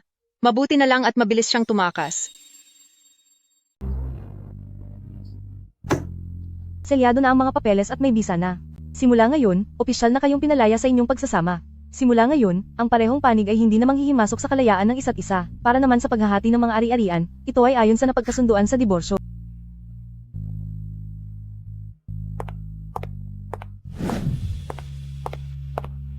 Sa wakas, malaya na ako. Bestie, congrats dahil nakalaya ka na sa wakas. Salamat. Sa nalalabi kong buhay, mabubuhay na lang ako para sa sarili ko. Jingran, naghihintay ang mga magulang mo sa bahay. Tara na, umuwi na tayo. Ziyu. Ziyu, kahit kailan, kung nanaisin mong bumalik, hihintayin kita sa dating tagpuan. Gu Jingran, tumigil ka na nga. Matapos ang hirap ni Bestie, ay nakalaya na siya sa lusak at nagsisimula na ng bagong buhay. Dapat siguro na wala siya sa katinuan kung sakaling babalikan ka pa niya. Tama ang sinabi ni Tangtang Gu Jingran. Mula ngayon, wala na tayong kinalaman sa isa't isa. Alis na tayo.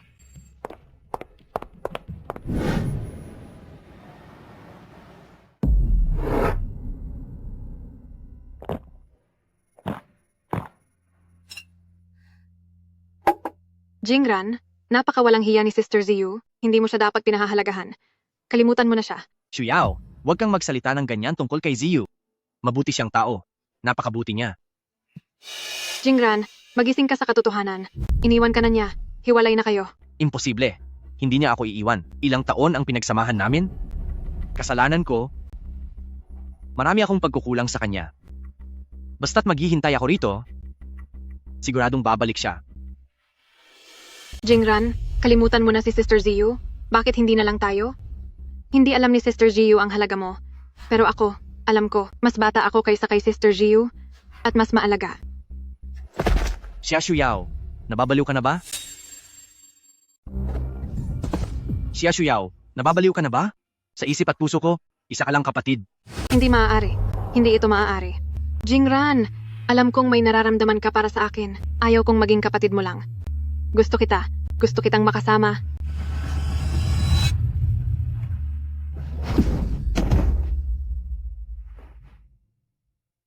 Xia Shuyao, ruminispeto ka naman. Sa puso ko, maliban kay Ziyu, hindi magkakaroon ng ibang babae. Sige na, lumabas ka na. May distansya dapat tayo. Sa susunod, nang wala ang pahintulot ko, huwag kang tatapak sa kwarto ko. Ang lalaking gusto ko, si Xia Shuyao, ay hinding-hindi ko bibitawan. Kung hindi ko makuha, tapos dapat ang taong hindi niya makalimutan. Godmother, bakit ang itim ng paligid ng mga mata mo? Mukhang hindi rin maganda ang pakiramdam mo. Si godmother mo ay bumalik na naman ng insomnia. Hindi makatulog sa gabi, kaya walang lakas sa araw. Kasalanan ito ni Wen Ziyu na walang utang na loob. 3 taong nakihati sa pagkain at tirahan sa The Gu family. Nag-divorce na, nakuha pa ang kalahati ng ari-arian. Sa tuwing naiisip ko ang perang nakuha niya, hindi na ako makatulog. Godmother, huwag ka na magalit, baka sumama ang katawan mo, hindi siya sulit. Ang ginawa ni Sister Ziyu ngayon Ay sobra na talaga. Mabuti ang pagtrato sa kanya ng The Gu family. Imbes na magpasalamat siya, siniraan pa niya ang The Gu family. Wala talaga siyang utang na loob.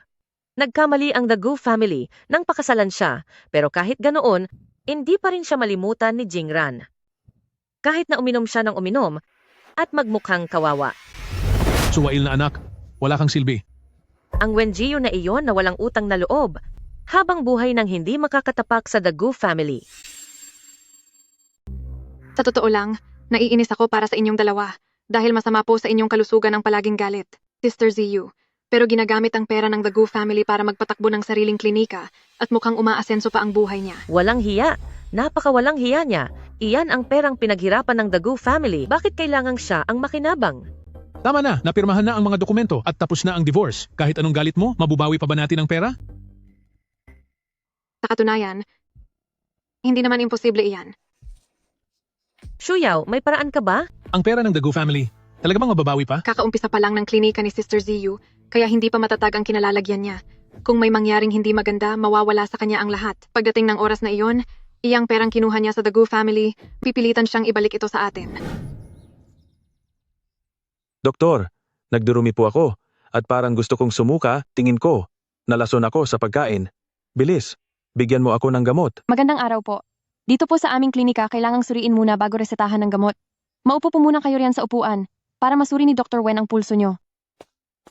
Iabot mo ang kamay mo. Pangalan ng pasyente. Ilang taon na? Anong kinain mo kaninang umaga? Ako si Jiao Jiao Gang, 22 taong gulang. Kumain lang ako ng cold noodles kanina. Normal ang pulso mo. Maayos ang kalagayan mo. Maliban sa mabilis mong tibok ng puso dahil sa kaba, wala namang masama sa katawan mo. Imposible. Halatang nalason ako sa pagkain. Sobrang sakit ng tiyan ko. Bigyan mo na ako ng gamot. Dr. Wen, mukhang nahihirapan talaga siya. Sigurado ka bang wala siyang sakit? Yung paraan ng paghawak niya sa tiyan, maling pwesto iyon. Kung talagang masama ang tiyan mo, hindi ka makakalakad ng mabilis kanina. Magtapat ka, sino ang nag-utos sa iyo? Magpapanggap kang may sakit, hihingi ka ng gamot sa akin, pagkatapos ay papalitan mo ang isang sangkap ng lason para masabing dahil sa gamot ko kaya may masamang nangyari. Pagkatapos ang klinika ko, at ang lahat ng mayroon ako ay mawawala, hindi ba? Nagsisinungaling ka. Hindi ako nagkukunwaring may sakit. Ginoong Zhao, isa itong maayos na klinika. Ang bawat medical record at reseta ay may nakasave na kopya. Bawat gamot na ginagamit namin ay mayroon ding record ng pagbili. Idagdag mo pa ang mga CCTV sa tindahan. Sa tingin mo ba ay magtatagumpay ka na saktan at sirain ako? Pamemeke ng records, sadyaing pananakit at paninirang puri. Dahil ayaw mong magsalita, wala akong magagawa kundi itawag ito sa 911. Ate, pakiusap huwag po kayong tumawag sa pulis. Magsasalita na ako, lahat sasabihin ko. May nagbayad sa akin, pinagpanggap lang akong may sakit. Wala na akong ibang alam.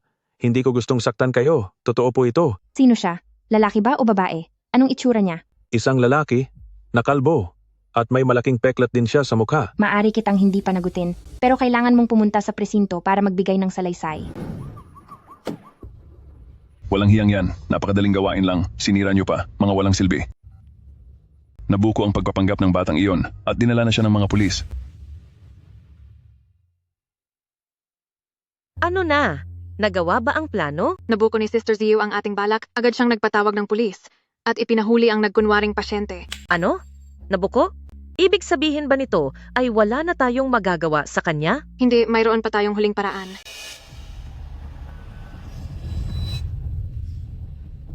Di talaga. Totoo bang gagawin natin iyon? Zio, nagpa-reserve na ako para sa hapunan at na-send ko na ang lokasyon sa phone mo. Sige, pupunta na po ako riyan.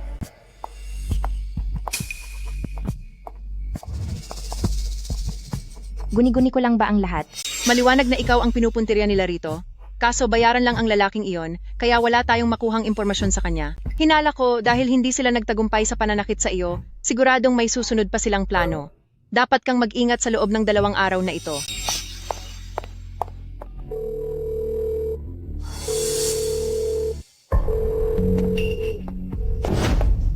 Isang lalaki at kalbo siya. Oo nga pala, mayroon din siyang peklat sa mukha. Tila ba? Natuklasan mo na. Pero ayos lang. Hindi ka makakatakas sa mga kamay ko. Maganda ka naman sana, kaso nakabangga ka ng maling tao, kaya nakatakda kang sirain. Kung ayaw mong mapahamak, ibilis mo at ilipat ang lahat ng pera. Sa account na ito. ikaw.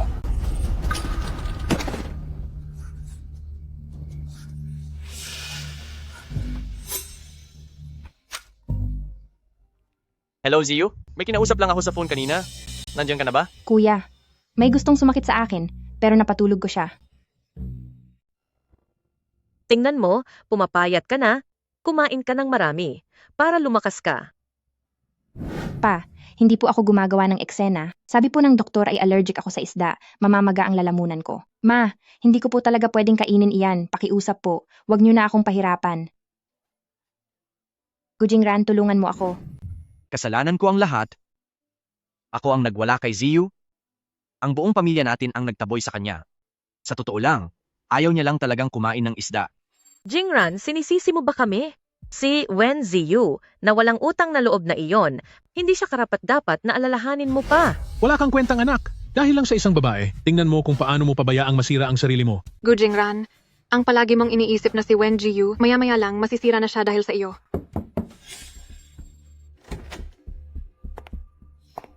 Mga ginoong pulis, ano po ang kailangan nyo?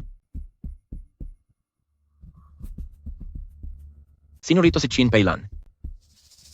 Ako po iyon. Pinaghihinalaan kang nagbayad para itumba ang isang tao? Sumama po kayo sa amin sa himpilan ngayon din. Ma, ano ang ibig sabihin nito? Ano ang ginawa nyo? Nagsisinungaling kayo. Hindi ako nagbayad para manakit ng kapwa. Wala akong ginawang ganyan. Huwag niyo akong pagbintangan ng walang ebidensya. 3 araw na ang nakalipas, naglipat ka ng pera sa account na nagtatapos sa 3785 ng halagang $100,000 at kahapon lang, dinagdagan mo pa ito ng $500,000, Miss Kinpilan, itatanggi mo pa ba ito? Sabi mo ay pananakot lang ang gagawin? Bakit nauwi sa pagpapabayad para itumba ang isang tao? Kapag nawala na si Sister Ziyu, ang klinika niya, ang pera niya, ay mawawala na ring lahat. Anong sinasabi mo? Godmother, ang ibig kong sabihin ay humanap tayo ng tao na tatakot sa kanya para kusa niyang ibigay sa atin ang pera. Anong Godmother? Anong sinasabi mo? Bakit hindi kita maintindihan? Napakaswerte naman ni Wen Jiyu, saan naman siya nakahanap ng ganoong klaseng swerte. Ngunit mabuti na lang at pagkakakilanlan ni Godmother ang ginamit ko hanggat itinatanggi ko ang lahat. Walang makakaalam na ako ang gumawa nito. Xia Shuyao, niloloko mo ako. Ang lahat ng ito ay malinaw na plano mo. Huwag mong isiping maitatanggi mo ito. Jingran, iligtas niyo po ako. Wala po talaga akong kinalaman sa nangyayari. Xia Shuyao, ikaw ang may gawa nito. Huwag mong itatapon ang sisi sa asawa ko. Sir Opisyal, maaari akong tumestigo na siya ang nangsulsul ng lahat. Ang sabi niya lang noon ay mananakot lang tayo, hindi niya sinabing tatapusin ang buhay ng tao. Ninong, kahit na mag-asawa pa kayo ni Godmother, hindi mo dapat ako sadyang pagbintangan para lang maligtas siya sa kasalanan niya. Alam ko na sa pananatili ko sa The Gu family ng maraming taon, ay malaki ang naitulong niyo sa akin, pero hindi niyo pwedeng sirain ang buong buhay ko. Tama na yan.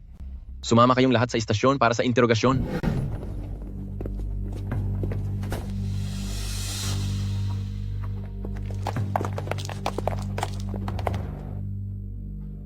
Ziyu, bakit ka nandito? Ikaw.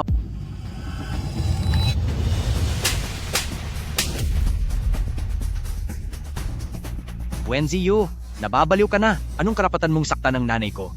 Anong karapatan ko? Dahil nagbayad siya ng kriminal para itumba ako at gusto niyang mawala na ako sa mundo. Anong sabi mo? Ma, totoo ba ang sinasabi ni Ziyu? Siya ang gusto ninyong takutin. May itatama lang ako. Hindi lang ito pananakot, kundi pagtatangkang ipatapos ang buhay niya. Kung hindi lang naging matalino ang kliyente ko at marunong sa acupuncture, marahil ay wala na siya ngayon. Hindi ko sinubukang ipatapos ang buhay niya. Hindi ako ang gumawa niyan.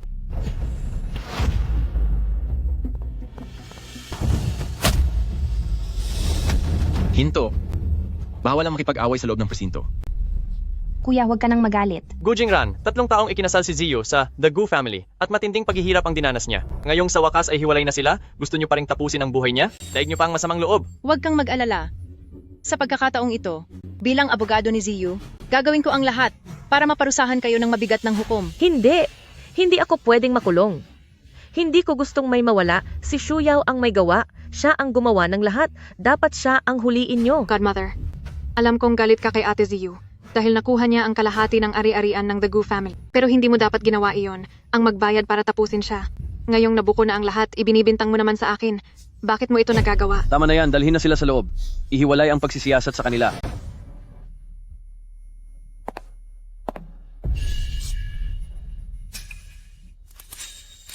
Miss Kinpailan, sangkot ka sa tangkang pagtapos ng buhay ng kapwa. Malalinaw ang motibo mo at matibay ang ebidensya, kaya ngayon ay papatawan ka ng parusa.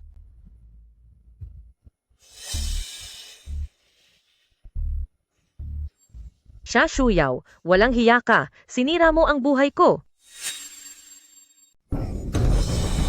Tumigil kayo. Siya, Shuyaw, walang hiya ka. May paitaas ka pang manira sa akin. Balang araw makakarma ka rin. May sugat. Ang mukha ko. Tingnan niyo ang dalawang iyan, parang mga asong nag-aaway, nakakaaliw panoorin. Jingran, maniwala ka sa akin. Hindi talaga ako nagbayad para parusahan siya. Si Xia Shuyao ang talagang nanira sa akin. Tama na iyan. Mamaya na kayo magpaliwanag. Anak, tulungan mo ako. Ayaw makulong ni Mama. Ziyu, matanda na si Mama, hindi na niya kaya ang hirap sa kulungan. Maaari mo bang iurong ang reklamo sa pulisya para pakawalan siya? Gu Jingran, alam mo ba ang sinasabi mo? Ziyu, alam kong may nagawang mali ang mama mo pero wala namang nangyaring masama sa'yo, di ba? Basta iurong mo lang ang kaso at palayain siya, sisiguraduhin kong hihingi siya ng tawad sa'yo. Kung sapat na ang humingi ng paumanhin, para saan pa ang batas? Isa pa, lumabag siya sa batas. Hindi ito desisyon ko kung palalayain siya o hindi. Ziyu, kailangan mo ba talagang maging ganyan kadesperada? Mama ko pa rin siya. Hindi mo ba maaaring gawin ito para sa akin at bigyan siya ng pagkakataon?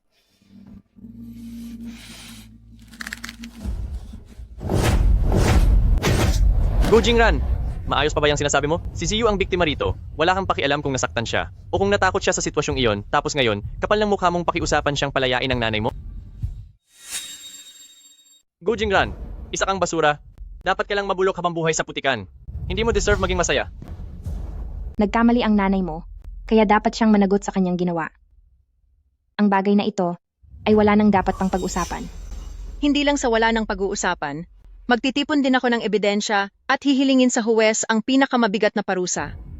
Dahil may kaso na ng taong pinilit pakainin ng isda, na muntik nang mawala dahil sa allergy, malakas ang hinala ko na matagal ng plinano ng nanay mo ang manakit at matatawag na siyang kriminal. Hindi mo pwedeng gawin yan. Walang ginagawang masama ang asawa ko. Isa kang salot, wala kang utang na loob, hindi ka nararapat dito sa The Gu family. Umalis ka na agad. Huwag niyo nang pansinin ang malas na iyan.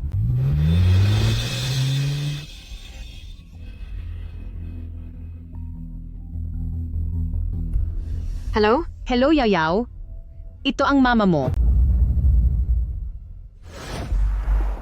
Anong sabi mo, Xia Shuyao? Kahit na may motibo si Mrs. Gu, pero sa tagal ng panahon na namuhay siya sa luho, kadalasang mga kababaihan lang ang nakakausap niya, hindi siya posibleng makalapit sa mga mapanganib na tao sa labas.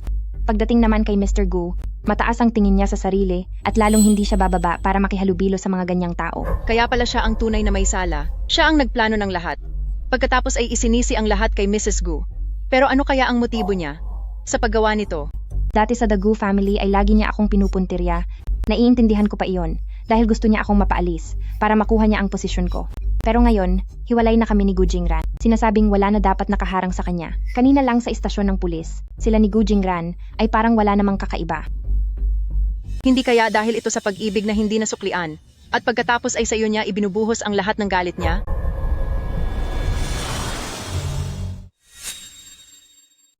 Posibleng ganoon nga. Kung siya man ang may gawa, hindi ko siya pwedeng palampasin lang. Lakas ng loob niyang saktan ako, kaya dapat siyang magbayad.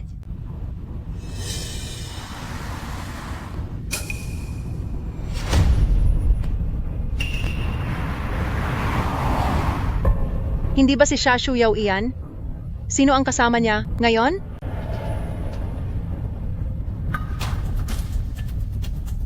Tangtang, pakihanap ang taong iyan at ipaimbestiga. Sa pakiramdam ko, nakita ko na ang sasakyang iyon noon. Sige, ako nang bahala. Hindi lang ang sasakyan. Maging ang Xia Shuyao na iyan, aalamin ko ang buong katotohanan sa kanya. Hanggat may balak siyang manakit, paniguradong magkakamali at magkakamali siya. Gu Jingran, ilang beses ko nang sinabi, huwag na huwag kang gagawa ng anumang iskandalong kaugnay ni Pamilya Wen. Ang husay mo rin, halos araw-araw ka na lang nasa presinto. Ano ba talagang balak mo? Sa panig ng media, nagpakapagod kami ng husto para lang pagtakpan ka. Sana President Gu, huwag dahil sa mga personal mong issue, maapektuhan ang kapakanan nating lahat. Tungkol sa proposal ng proyekto sa Pamilya Wen, ginugol ng kumpanya natin ang higit 1 buwang pagod. Bukas na ang pirmahan. Napakahalaga nito. Hindi ka pwedeng pumalpak. Isa kang malas. Paano mo pa nakuha ang kapal ng mukhang bumalik? Hindi ka tinatanggap dito sa The Gu family. Umalis ka na. Jingran, wala po akong ginawang masama kay Ninang. Alam ko po, kahit ano pa ang sabihin ko, hindi mo ako papaniwalaan. Pero bukod dito, wala na akong mapuntahan.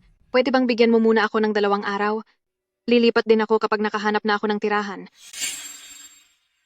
Jingran, ang taong ito ang naging mitsa ng lahat. Kinonsinti niya kami ng nanay mo at sinabing maghanap ng taong tatakot sa Ziyu para maibalik ni Ziyu ang pera sa atin. Sino ang mag-aakala na ganyan pala kasama ang ugali niya na nagawa pa niyang magbayad ng kriminal nang hindi namin nalalaman? Wala akong ginawa, Jingran. Alam niyo po iyan, ni hindi ko po kayang makapanakit ng langgam. Paano ko naman po magagawang magbayad ng masamang tao? Dad, baka nagkakamali lang kayo kay Shuyao? At isa pa, gabi na po, si Shuyao ay isang babae. Hindi ligtas sa labas. Hayaang muna natin siyang tumuloy dito ng isang gabi. Gu Jingran, ako ang tatay mo. Mas pinipili mo bang maniwala sa ibang tao kaysa sa aming dalawa ng nanay mo? Tama na po iyan, Dad. Si Shuyao ito, hindi ba't paborito niyo siya ni Ma'am noon? Pag-usapan na lang natin ang iba bukas. Kung talagang nagbayad si Shuyao ng kriminal laban kay Ziyu, hindi na sana siya pinalaya ng mga pulis. Gu Jingran, talagang binibigyan mo ako ng sakit ng ulo. Jingran, ako po ay... Pagdating ng bukas, umalis ka na sa bahay na ito. Yao-yao, tandaan mo ito, ang pag-ibig ng lalaki ang pinakamurang bagay sa mundo. Kaysa umasang mahalin, mas mabuting hawakan mo na lang nang mahigpit ang pera. Ito na ang huling pagkakataon, pag-isipan mong mabuti. Gu Jingran, ikaw ang nagtulak sa akin dito. Anong nangyayari? Dapat alas 10 ang pirmahan, mag-aalas 11 na.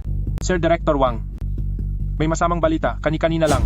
Nakipagtulungan na si Wen Corporation sa Jiangxi. Mag-imbestiga kayo? Suriin ninyong mabuti. Siguradong may traidor sa grupo natin. President Gu, pinaghihinalaan kang naglabas ng mga kompidensyal na dokumento.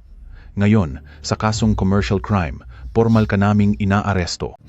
Imposible. Wala akong inilabas na kahit anong sikreto ng kumpanya, siguradong nagkakamali lang kayo. Ipon! Itapon ang lahat ng iyan. Ang mga gamit ng mapaminsalang taong iyan ay hindi dapat matira kahit isa. Senyor, may masamang balita. Ibiniyesta ni President Gu ang sikreto ng kumpanya at inaresto na siya ng mga pulis. Anong sabi mo? Senyor.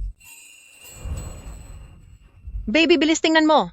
Nahuli na si Gu Jingran. Ang CEO ng Gu Corporation na si Gu Jingran, dahil sa paglalabas ng sikreto ng Gu Group, ay nagdulot ng napakalaking pagkalugi, kaya tinanggal na siya sa pwesto ng main headquarters at pinagbabayad ng $500 milyong dahil sa hinala ng paglabag sa batas ng mga sikretong pangnegosyo ay kasalukuyang nasa ilalim ng kustodiya ng mga autoridad. Nakahanap ako ng investigador. Siguro naman sa panig ni Xia Shuyao ay mayroong balita. Hello, Miss Su, may nahanap akong recording ng tawag sa pagitan ni Xia Shuyao at Brother Dao na magpapatunay na nagbayad siya ng tao para gumawa ng masama. Bukod doon, ang personal na account ni Xia Shuyao ay nakatanggap ng malaking halaga at bumili siya ng tiket sa eroplano para sa alas 2 ngayong hapon at nagbabalak na pumunta sa bansang M. Kung kailan nagkaroon ng malaking pasok ng pera, ay tsaka naman aalis ng bansa? Bakit parang napakasaktong timing naman yata? Hindi nga, may hawak ka ring CCTV mula sa The Gu family? Iyong sa silid-aralan na lang ang natira. Sa sobrang pagmamadali ko nang umalis ay nakalimutan ko itong kunin. Tumawag kayo sa pulis. Ang mga lihim na dokumento ng Gu Corporation ay ninakaw ni Xia Shuyao.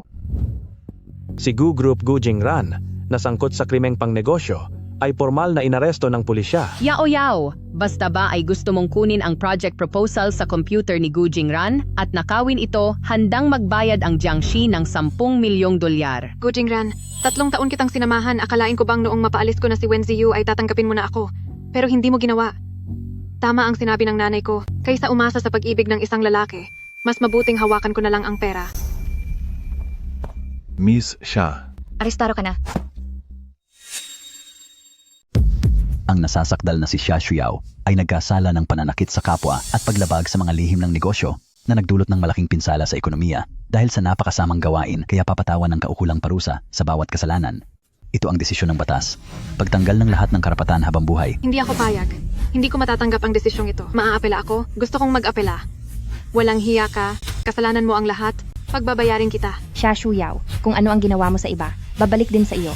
Maging mabuting tao ka na sa susunod mong buhay.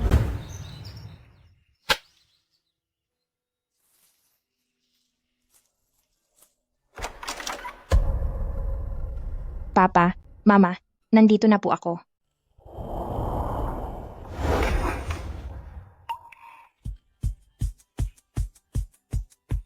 Pa, Ma, hiwalay na po ako sa asawa. Mabuting anak, dito ay laging may bahay ka. Basta't masaya ka, anuman ang maging desisyon mo, laging nakasuporta si Papa sa'yo. Pa, Ma, ang swerte ko dahil sa inyo. Gutom na ako, kain ng marami. Gu Jingran, ang taong tulad mong walang kwenta, ay dapat na habang buhay na naghihirap, hindi mo nararapat na maging masaya. Oo nga, bagay lang sa akin ang maghirap, lahat ng ito ay dahil sa sarili kong pagkakamali. Ziyu, patawad.